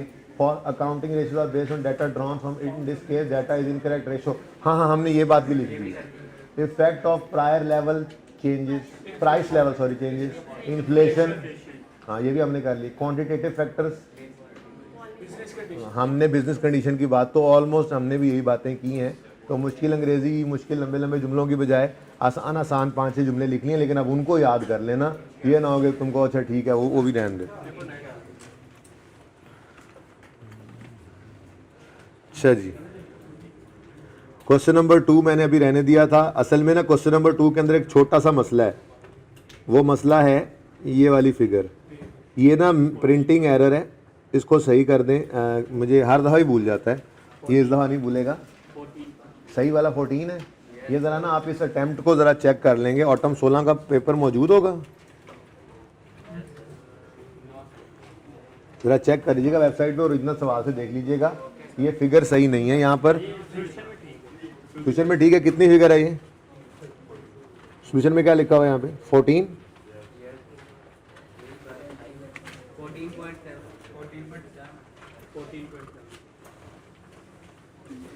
जी, यही सही फिगर है। तो ये फिगर 13 मिस प्रिंटिंग है जी। ये 14.7 कर लें, और आज आपका होमवर्क ये भी हो जाएगा। कल मेरे पास ज़रा टाइम नहीं था, मैंने जल्दी में इसमें भी क्या है, इसमें सिर्फ कैलकुलेट करनी है लिक्विडिटी रेशोस, फिर वर्किंग कैपिटल साइकिल। ठीक है जी। अब कह रहा है वो कमेंट, वो तो बात की बात है। मुझे बताओ लिक्विडिटी रेशोस में कौन कौन सी रेशोस कैलकुलेट करोगे? करंट और क्विक। और वर्किंग कैपिटल साइकिल निकालने के लिए आपको ये तीनों रेशोस निकालनी पड़ती हैं। आपको पता है, debtor days, creditor days, inventory days. ठीक है। अब कैलकुलेशन 10 नंबर का सवाल है। ठीक है, कैलकुलेशंस करनी है। टोटल रेशोस निकली हैं 4 वर्किंग कैपिटल की, वर्किंग कैपिटल साइकिल निकालना है ना। 3 रेशोस डेज वाली निकालोगे, चौथी वर्किंग कैपिटल की, और 2 लिक्विडिटी की। 6 रेशोस कैलकुलेट करनी है, और उन पे कमेंट भी करना है। कमेंट क्या करना है, वो कह रहा है and comment on the results of your calculations assuming that all sales and purchase are made on credit। ठीक है। अब आपके पास, आपके जहन के अंदर देखें क्या चीज़ है, आपके जहन के अंदर क्या चीज़ है? वर्किंग कैपिटल डेज है, वर्किंग कैपिटल साइकिल है, डेटर डेज है, क्रेडिटर डेज है, इन्वेंट्री डेज है। ठीक है। और साथ ही लिक्विडिटी भी उसने पूछ लिया है। तो कमेंटिंग थोड़ी सी आप इस तरह से कर सकते हैं। देखें, current assets over current liabilities, मतलब 1 रुपया करंट लाइबिलिटी का पे करने के लिए आपके पास कितने करंट एसेट्स हैं? तो भाई डेटर्स भी तो वही करंट एसेट्स हैं, इन्वेंट्री भी तो वही करंट एसेट है, क्रेडिटर वही करंट लाइबिलिटी ही तो है। तो रेशोस को अलग अलग कैलकुलेट करके आपने क्रॉस कमेंट भी करने की कोशिश करनी है। ठीक है ना, लेकिन ब्रीफली, ठीक है ना। आप वर्किंग कैपिटल को डायरेक्ट ही हिट कर लें, लेकिन एक बात याद रखिएगा, वर्किंग कैपिटल को इम्प्रूव करना बहरहाल एक फाइनेंस मैनेजर का काम होता है। वर्किंग कैपिटल साइकिल को इम्प्रूव करने का मतलब क्या है? इधर देखो, जितने डेटर डेज कम से कम होते चले जाएंगे उतना, जितने इन्वेंट्री डेज कम से कम होते चले जाएंगे उतना, जितने क्रेडिटर डेज ज़्यादा से ज़्यादा होते चले जाएंगे उतना हमारा कैश साइकिल बेहतर होता जाएगा। अब ये कुछ मैयर्स होते हैं जो लेने होते हैं। आप डेटर डेज को कम कैसे कर सकते हैं, कुछ सोच के बताएं। डेटर मतलब जिससे आपने चीज़ें बेची हुई हैं, जिसको उधार पे, उससे पैसे जल्दी आ जाएं। क्या? सेटलमेंट डिस्काउंट दे दो भाई। ठीक है, cash discount, settlement discount offer करो तो पैसे जल्दी ले आएगा। और क्या हो सकता है?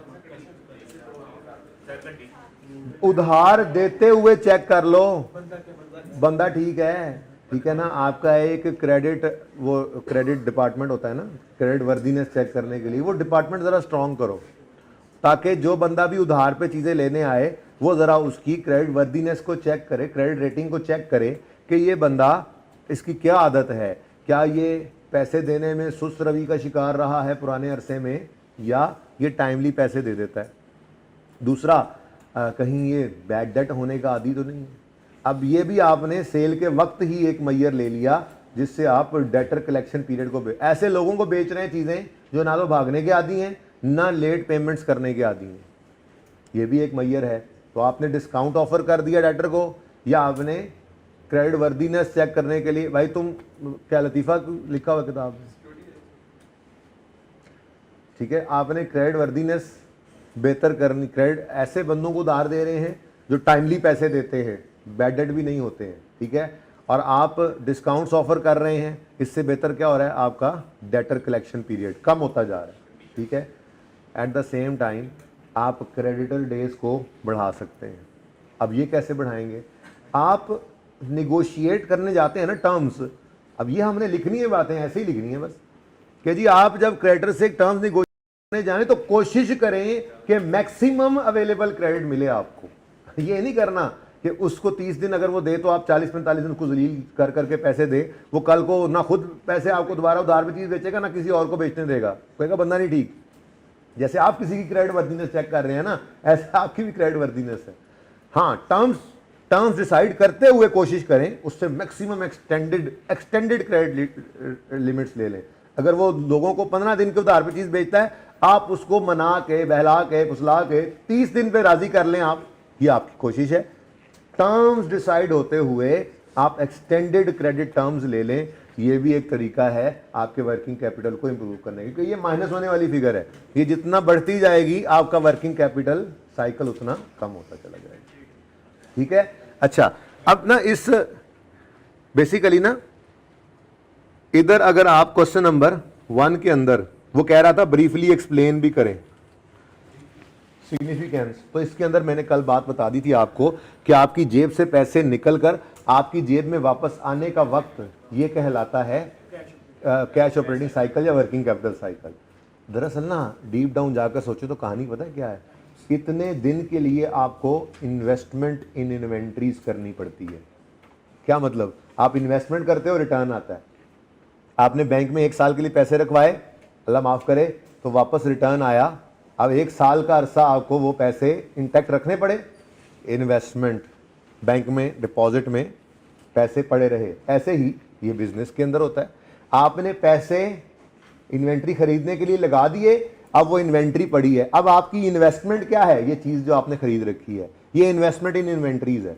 तो वर्किंग कैपिटल साइकिल ये बताता है कि आपको कितने दिन के लिए इन्वेंट्री में पैसा जो फंसा के रखना है, इन्वेस्टमेंट इन्वेंट्री को आपने कहीं से अरेंज करना है। आपके पास 1 रुपया नहीं है, ठीक है, तो कितने दिन के लिए आपको ये पैसे चाहिए इन्वेंट्री खरीद कर उसको बेचकर उसके पैसे वापस लाने के लिए। मैं यूं कह रहा हूं कि अगर आपके पास 1 रुपया भी नहीं है तो आपने कहीं से अरेंज करना है पैसा, आप किसी से उधार पकड़ेंगे कि यार मैं थोड़ा सा कारोबार कर लूं, तो कितने दिन के लिए आपको वो उधार पकड़ना चाहिए, ये वर्किंग कैपिटल साइकिल बता रहा होता है।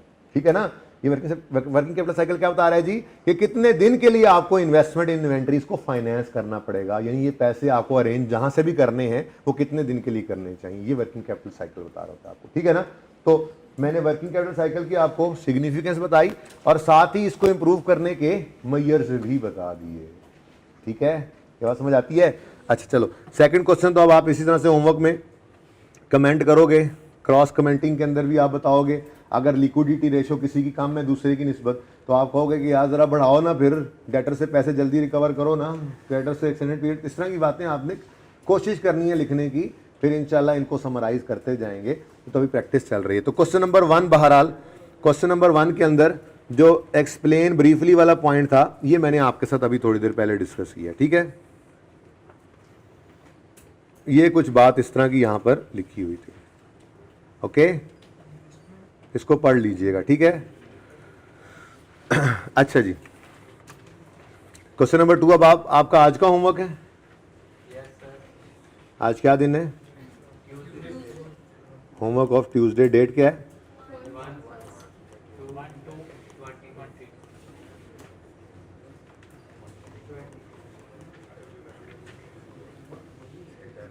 हसन लिमिटेड, इसको करेक्ट कर लिया आपने?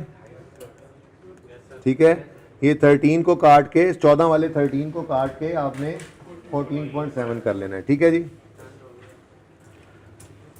अच्छा जी, ये क्वेश्चन नंबर 1 तो आसान सी बात ही थी। ये पास पेपर 1 में को मसला है तो पूछ लें। अच्छा जी, पास पेपर 3 में क्या कहा गया था? लो, इसमें तो कुछ भी नहीं था, क्योंकि इसमें सिर्फ क्या कहा गया था, लिक्विडिटी रेशोज, डेट रेशोज और वर्किंग कैपिटल रेशोज निकालो। 6 नंबर की सिर्फ कैलकुलेशन थी। तो लिक्विडिटी रेशोज में करंट रेशो और क्विक, डेट रेशो आज आपने पढ़ ली है, ये कल माजरत के साथ होमवर्क में चला गया था। डेट रेशो एक ही है, डेट ओवर इक्विटी रेशो। ठीक है जी, और इसके साथ आप एडिशनली थोड़ा रोब झाड़ने के लिए इंटरेस्ट कवर रेशो भी बता सकते हैं। जहां पे डेट रेशो निकालो, date equity ratio, gearing ratio, साथ ही इंटरेस्ट कवर रेशो, अगर इंटरेस्ट टेबल पड़ा हो ना वो भी निकाल के बता दो। क्योंकि जो लेंडर होता है ना, लेंडर, उसको दोनों फिक्रें होती हैं। बैंक जो होगा उसको दोनों फिक्रें होंगी, मैं जो पैसा दे रहा हूं प्रिंसिपल अमाउंट, क्या वो सेफ सिक्योर रहेगी? अब जो हाई गियर्ड कंपनी होगी वो कहेगा नहीं नहीं नहीं नहीं, हाँ बड़ा रिस्क है, रहने दो रहने दो। और जो लो गियर्ड होगी उसमें कहेगा हाँ इसको दे दो। ये बंद भी हो गया तो इनका अपना पैसा शेयर कैपिटल की फॉर्म इतना बड़ा है कि मेरा पैसा रिकवर हो जाएगा। बात समझ आ रही है? ठीक है ना। लेकिन सिर्फ प्रिंसिपल अमाउंट की सिक्योरिटी नहीं चाहिए होती उसको। जाहिर सी बात है, बैंक इन्वेस्ट कर रहा है पैसे तो उसको इंटरेस्ट के अंदर भी इंटरेस्ट होता है, ठीक है ना। अब वो इंटरेस्ट वाले इंटरेस्ट को देखने के लिए वो इंटरेस्ट कवर रेशियो को देखता है, अपने प्रिंसिपल अमाउंट की सिक्योरिटी के लिए वो डेट इक्विटी रेशियो को देखता है, और अपने इंटरेस्ट को देखने के लिए वो इंटरेस्ट कवर रेशियो को देखता है। तो आप ये भी एडिशनली कैलकुलेट करके दे सकते हैं। कैलकुलेशन ही कही थी ना उसने, ठीक है, अगर इंटरेस्ट पेबल नजर आ रहा हो तो। और वर्किंग कैपिटल रेशियोज, अब ये कौन कौन सात रेशियोज पढ़ी थी वर्किंग कैपिटल में हमने, दिखाऊं? 7 रेशियोज थी, 7 रेशियोज थी। पहली डेटर डेज, फिर इन्वेंट्री डेज, फिर क्रेडिटर डेज, फिर वर्किंग कैपिटल साइकिल, फिर debtor turnover, inventory turnover, creditor turnover. 7 की 7 रेशियोज कैलकुलेट करेंगे? नो, मैंने आपको बता दिया था, अगर सवाल सिर्फ कहे वर्किंग कैपिटल तो पहली 4 रेशियोज, ठीक है। सवाल कह दे डेटर डेज वाली निकालो, सिर्फ डेज वाली। सवाल कहे डेटर वाली निकालो, सिर्फ डेटर डेज वाली। जब तक डेटर टर्नओवर ना कहे आपने टर्नओवर रेशियो की तरफ नहीं जाना। इवन यू लिख देना डेटर टर्नओवर डेज निकालो तो भी आपने डेज वाली रेशियो निकालनी, टर्नओवर की तरफ नहीं जाना, ठीक है ना। ये बात क्लियर है? तो यहां पर आपने 4 रेशियोज बतानी थी बस, डेटर्स, क्रेडिटर्स और इन्वेंट्री डेज। जी नंबर ज्यादा हो तब, नंबर ज्यादा हो तो फिर इस तरह हो कि सिर्फ कैलकुलेशन कह दे और कमेंटिंग है वर्किंग कैपिटल पे और नंबर दिए हो 10 या 12, फिर बनता है 7 की 7 रेशियोज कैलकुलेट करके उन पे कमेंट करना, ठीक है ना। लेकिन अगर 6 नंबर का सवाल है उसके अंदर पहले 2 रेशियोज, फिर यहाँ पे एक एडिशनल आप 2 कर ही चुके हो, तो फिर यहाँ पे कितना को टाइम होता है यार। 6 नंबर का सवाल करना है 10-12 मिनट में कितनी को रेशियोज कैलकुलेट कर सकते हो, तो कम से कम पे रहो। ओके, ये डेज वाली डेटर डेज, क्रेडिटर डेज और इन्वेंट्री डेज, ये तीनों डेज वाली करके और प्लस कैश साइकिल, क्योंकि ये कोई इतना टाइम नहीं लेती। कैश साइकिल की रेशियो क्या, ऊपर डेज निकल आए हैं, बस उनको debtor plus inventory less creditor करोगे तो वर्किंग कैपिटल डेज आ जाएंगे। बेटा वो गियरिंग रेशियो निकालने के 2 तरीके हैं, मैंने कहा था एक तरीका कर लो फिर कल देख लेंगे, ठीक है ना। अच्छा, गियरिंग रेशियो के अंदर एक छोटी सी बात, भाई की बात से बरकत से याद आ गई। मिसाल के तौर पे हमने लिया है डेट ओवर इक्विटी, इक्विटी में इररिडीमेबल शेयर कैपिटल पड़ा हो तो क्या करेंगे? लेस नहीं करेंगे, इक्विटी में ऐड करेंगे। इक्विटी ही तो थी इररिडीमेबल। अल्लाह करे आप वो वाला लेक्चर नोट खुला हुआ, वरना मुझे ढूंढना पड़ेगा।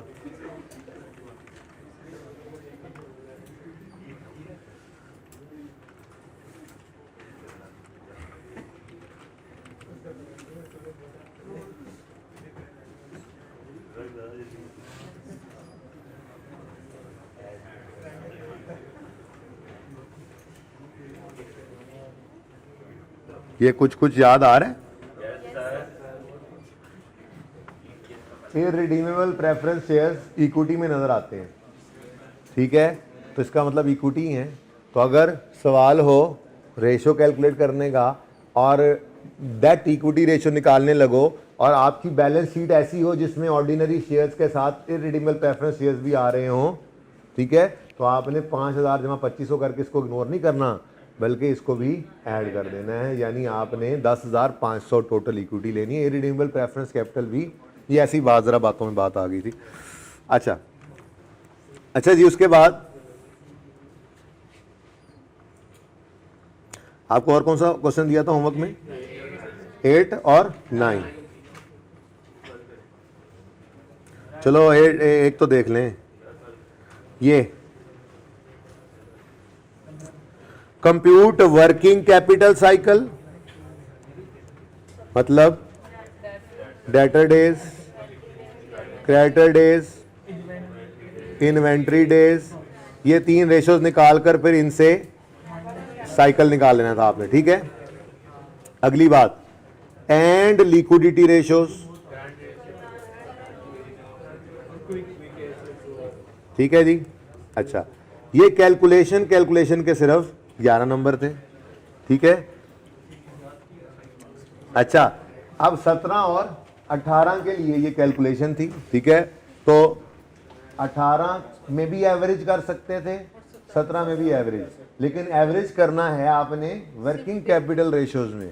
Debtor days, creditor days, inventory days निकालते हुए average inventory, average debtor, average credit करना करंट रेशियो के अंदर मैंने आपको बताया हुआ है क्लोजिंग लेना। कैलकुलेट हो गई थी, ये 11 नंबर तो आगे होंगे। अब आगे उसने क्या कहा, suggest 3 possible measures that can be taken by KL to improve working capital cycle days, ये मैंने आपको अभी बताए हैं। अब इसको ना असल मसला ये था कि इसके ना सोल्यूशन के अंदर ये लिखे नहीं हुए, तो मैंने ना अभी सुबह गाड़ी में आते हुए एक और भाई ड्राइव कर रहे थे तो ये लिख दिया था।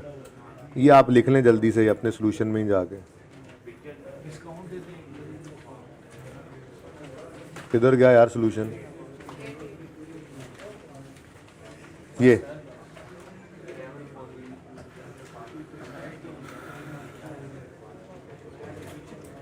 ये जो उसने पार्ट बी नहीं पूछा हुआ था, सजेस्ट रीजंस, तो इसके अंदर इस तरह से हो सकती है बात।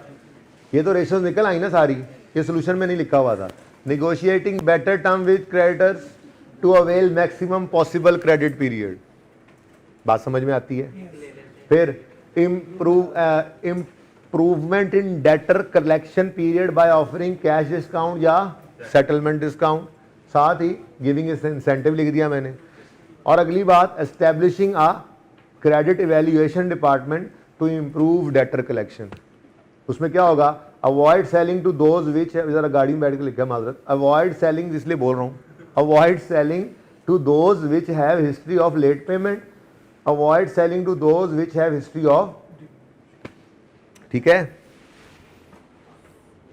ये क्या लिखा, डिफॉल्ट लिखा हुआ यार, क्या होगा, हिस्ट्री ऑफ डिफॉल्ट, नहीं समझ आया तो सॉरी, मुझे लगा शायद ये तो समझ आ गया होगा, हिस्ट्री ऑफ डिफॉल्ट। वैसे कहो सर आपकी वैसे भी राइटिंग ऐसे ही है, कोई नहीं, गाड़ी का बहाना ना बनाए, लेकिन यार माजरा, ठीक है। तो ये आपने इसके साथ लिख लेना है, ठीक है।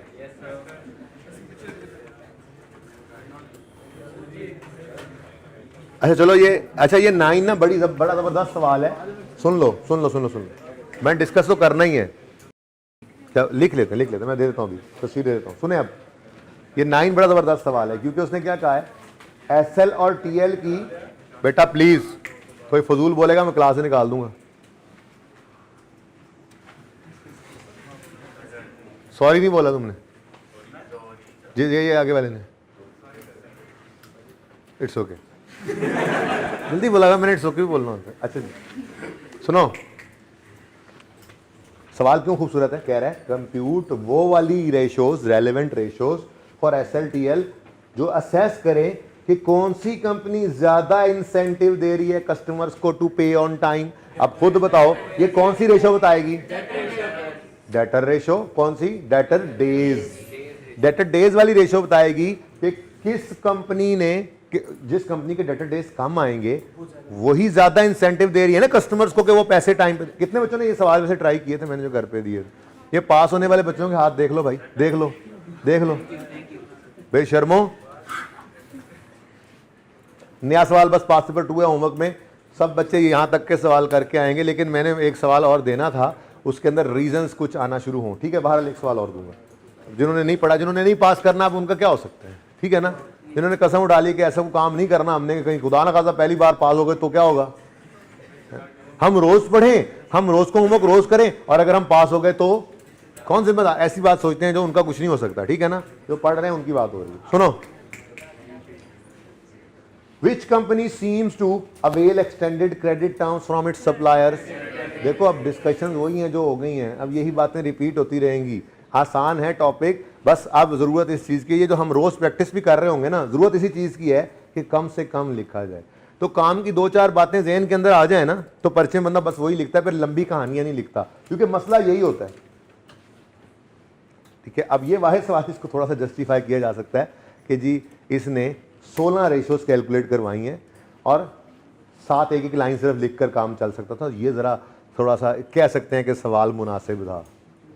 वरना तो आप देख ही रहे हैं सवाल के अंदर वो 8-8 6-6 रेशोज करने हैं, उनको कमेंट भी करना है। अब हर रेशो के ऊपर बैठ के वैसे इंटरप्रिटेशन लिखने लग जाओ जैसे मैंने 4-4 पॉइंट्स हर एक के लिखवाए हैं, तो फिर तो कर लिया काम, ठीक है ना। तो इसलिए आप थोड़ा सा, वो बेस है, वो बुनियाद है, वो ये है कि कोई 1-2 रेशोज अलग से आ जाएं, पता हो आपको, या वो इतना का नॉलेज है कि जिसको यूज़ करके आप पासिंग मार्क्स तक तो ले ही सकते हैं, ठीक है ना। अब ये अगले 5-6 दिन की प्रैक्टिस है जिसके अंदर हमने थोड़ा सा इनको रिफाइन करना है, चीज़ों को क्रॉस कमेंटिंग सीखनी है, 2-4 अच्छी बातें सीख लेनी है जो रेशो एनालिसिस के अंदर हम यूज़ करें, ठीक है ना। कौन सी company extended credit terms supplier से ले रही है, कौन सी रेशो बताएगी? Creditor days. More efficient in use of capital,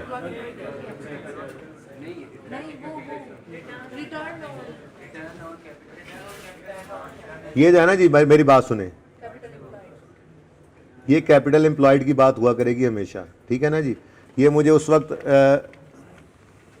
बता देना चाहिए था जब मैंने ये रेशो पढ़ाई थी। बहरहाल अभी सुन लें, जिस कंपनी की return on capital employed ratio ज़्यादा हो, हम कहा करते हैं रेशो एनालिसिस के अंदर अकाउंटेंट्स कि this company seems to have more efficiently managed its capital, ठीक है ना। कैपिटल मतलब जो पैसा ओनर्स घर से लाए या जो पैसा बैंकों ने लगाया उसको अच्छा मैनेज करके प्रॉफिट्स ज़्यादा कमाए हैं जिन्होंने, तो वही रिटर्न ऑन कैपिटल एम्प्लॉयड ज़्यादा शो कर रही है ना, ठीक है।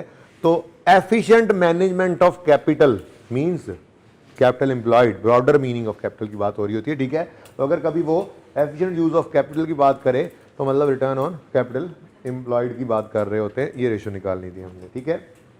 फिर keep lower selling price to gain market share, आज तो ये बात भी हो गई। जीपी रेशो होनी चाहिए, नेट प्रॉफिट की बजाय जीपी ज़्यादा बेहतर, क्योंकि सेलिंग प्राइस का डायरेक्ट इंपैक्ट जीपी पे पड़ता है ना, ठीक है। फिर have better liquidity position, current quick दिखा दो, करंट क्विक कैलकुलेट करो, जिसकी करंट रेशो क्विक रेशो ज़्यादा है वो बेटर पोजीशन में है टू पे of its current liabilities out of current assets, ज़्यादा लिक्विडिटी पोजीशन उसकी ज़्यादा बेहतर है, ठीक है।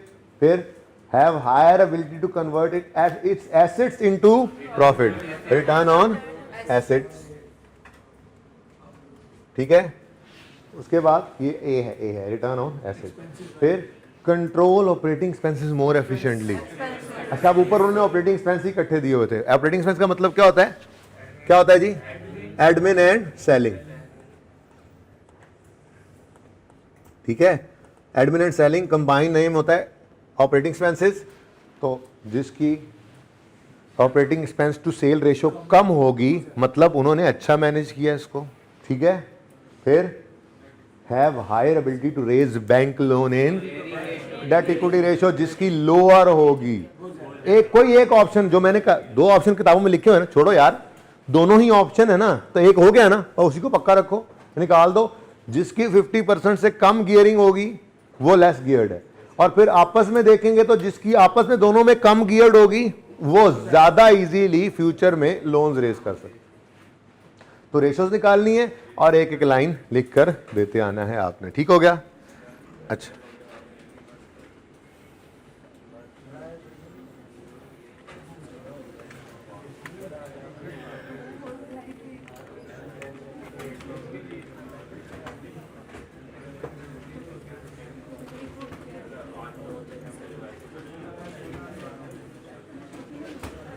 अच्छा जी, अब ये पास पेपर चूंकि मैंने 9 अभी तक नहीं डिस्कस किया, नहीं ना, हो गया, बल्कि 8 हो गया, लेकिन बेटा आप लोगों की तरफ से नहीं हुए। ये बड़े अफसोस के साथ ये बात कह रहा हूँ कि आप लोगों के नहीं बेटा, आइए 16 में भी पढ़ाता हूँ, आइए 16, मतलब टाइम ही खत्म हो गया। खैर, मैं वो स्पटनिक वाला सवाल जो है ना, उसके अंदर एक दो बातें जल्दी से बताता हूँ, उसको ट्राई करना है, कल मैं खुद सॉल्व करूंगा उस तरफ बोर्ड के, ठीक है ना। ओके, स्पटनिक वाला सवाल याद है ना। बहरहाल फिलहाल देखो, इधर एक सवाल और ले लो होमवर्क में, ये ज्यादा अच्छा सवाल क्यों है ये सुन लो।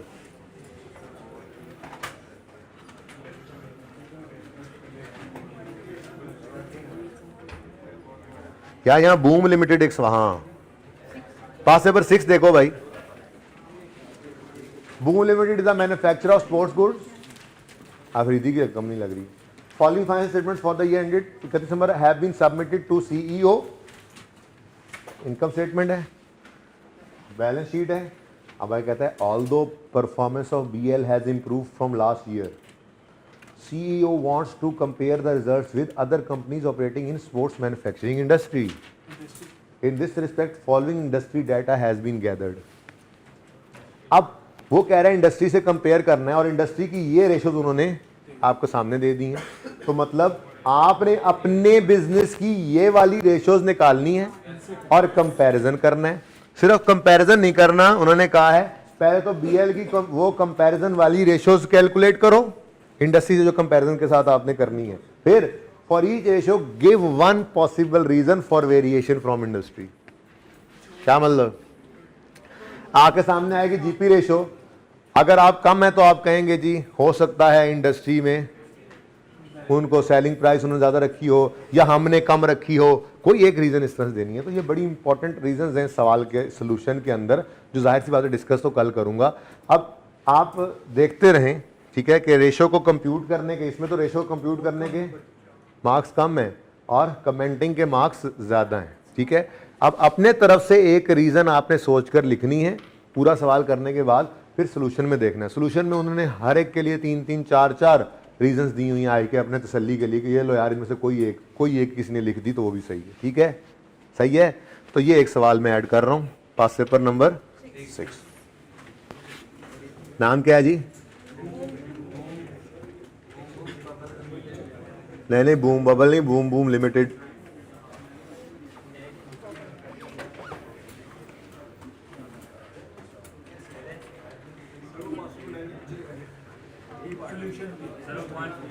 अच्छा यार वो देख लेना, मैं जरा, चलो देख लो पहले।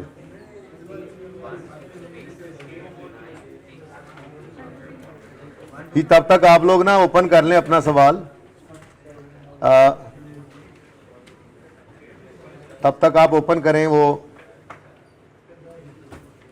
स्पटनिक लिमिटेड, एक क्वेश्चन था पास पेपर्स के अंदर IS 16 के चैप्टर में, जल्दी से ओपन करें। इसकी पिक्चर ले लें, इसकी पिक्चर ले लें बेटा, ये पिक्चर ले लें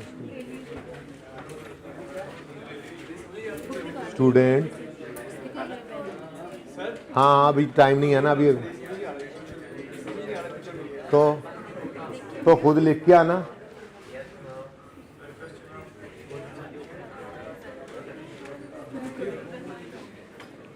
ठीक है, अच्छा जी सुने, अब स्पटनिक वाला क्वेश्चन है बड़ा जबरदस्त, पेज नंबर 81 पे रिक्वायर्ड है जी, जर्नल एंट्रीज 31 दिसंबर 2020 वाले साल की, ठीक है जी। पेज नंबर 81 लिख लें, पेज नंबर 81, पास पेपर 16, स्पटनिक सी लिमिटेड। इसके अंदर 2-3 बातें ज़हन में रखनी है, आपने आप ट्राई करना है आज, ठीक है। और आज से ऑनवर्ड्स अब कोई माफ़ी नहीं है। IS 16 का सारा चैप्टर आपने अपनी किताब से एक बार देखना है और IQP स्टडी टेक्स्ट पे भी देखना है, ठीक है। और आपने अपने उस सिलेबस को भी डाउनलोड करके देख लेना है, ठीक है। ये 3 चीज़ों को कल तक देख के आना है आपने भी। कोई चीज़ ऐसी जो रहती हो एक जगह पे लिख लेनी है, ठीक है, और मुझे भी, मेरे साथ भी शेयर कर देनी, ठीक है। अच्छा इसमें क्या करोगे, अब ये सवाल मैं कल करवाऊंगा, लेकिन जिन बच्चों ने नहीं किया उन्हें क्लास से बाहर निकाल दूंगा। ट्राई करके आना है। क्या देखो इधर कंपोनेंट्स हैं, इस जैसा एक सवाल करवाया हुआ है एंशिएंट वाटर, ठीक है ना, उसमें रीवैल्यूएशन मॉडल नहीं था, ठीक है। और दूसरी बात सब पर ही स्ट्रेट लाइन मेथड लगना था, आसानी ये थी, ठीक है। यहाँ पर गड़बड़ ये हो गई, एक तो रीवैल्यूएशन मॉडल यूज़ कर रहे हैं, ठीक है। दूसरी गड़बड़ ये हो रही है कि इंजन जो है वो 50,000 ऑर्स की लाइफ जो है वो शो कर रहे हैं, ठीक है। कोई मसला नहीं है, कंपोनेंट्स अलग अलग हैं तो आप डेप्रिसिएशन भी अलग अलग ही करेंगे, ठीक है। आपने इंजन को ऑर्स की बेस पे करना है, ठीक है ना, और बाकी तो स्ट्रेट लाइन मेथड है, ठीक हो गया। अच्छा अब अगली बात, 2 बातें अहम इसके अंदर याद रखने वाली, वो ये हैं कि ये जो ऑर्स गिवन है ना, ऑर्स ये सालाना नहीं है, एवरेज मंथली सेलिंग है, ये मंथली है। यानी कि 2018 में 2018 में हर महीने 360 घंटे ये क्रूज चली है हमारी शिप, 2019 में 480 घंटे और, ठीक है। अब जब आप डेप्रिसिएशन निकालने लगोगे तो कहता है जी कि 1 मार्च 18 को हमने ये क्रूज खरीदी और after formalities available for sale दूसरा सेल रेडी टू सेल कब हो गई है? 1 अप्रैल को। तो इसका मतलब 1 अप्रैल से आपने डेप्रिसिएशन करनी। अब जब आप इंजन की डेप्रिसिएशन करेंगे तो 840 माइनस 40 डिवाइड बाय 50,000 ऑर्स करेंगे, पर और आ जाएगा। मल्टीप्लाई करना है आपने नंबर ऑफ ऑर्स सेल्ड इन 2018, तो 360 को मल्टीप्लाई करोगे 9 महीनों से पहले साल, ठीक है। बात समझ रहे हो? ऐसे ही अगले साल की डेप्रिसिएशन के लिए वही 840 माइनस 40 डिवाइड बाय 50,000 और करोगे, मल्टीप्लाई करोगे जो और से वो 480 इंटू, अब यहां पर थोड़ा सा आपको मसला होना था, ये मैंने कहा बता दूं। 10 क्यों? 1 मई पर ship suffered an accident, repair work took 2 month. अब उसूल क्या पढ़ रखा है कि डेप्रीसिएशन डायवो है वो नहीं रुकती, ऐसे ही है ना, 2 महीने होता रहा, रिपेयर तो होता रहा, कोई मसला नहीं, डेप्रिसिएशन नहीं रोकनी थी। पर मसला ये है ये डेप्रीसिएशन और बेसिस पे, तो आउटपुट मेथड वाली डेप्रीसिएशन अगर एसिड आइडल हो जाए तो रोकनी पड़ती है भाई, और की बेस पे डेप्रिसिएट हो रहा है, तो जब चली ही नहीं तो कैसे डेप्रिसिएट करेंगे? ये बात समझ आई है? तो इसलिए आपको 2019 के अंदर इसको 10 महीने पे डेप्रिशिएट करना था, ठीक है।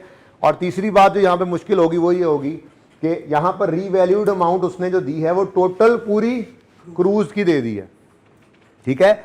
अब आपने इन तीनों को ऐसे कॉलमनर फॉर्म में लेकर चलना है। आप यूं लेकर चल रहे होंगे,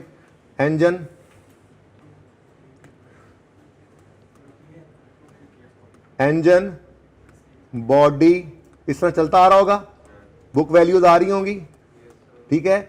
और यहां पर ना टोटल होगा एंड पे, ठीक है।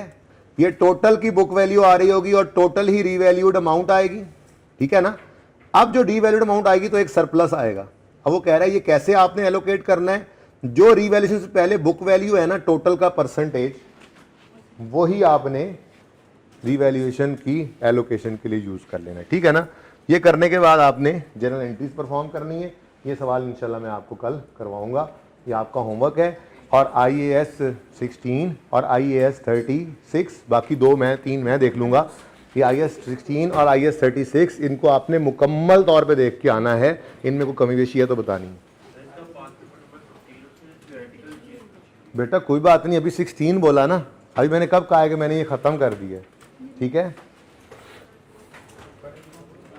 ठीक है जी, अल्लाह हाफिज़।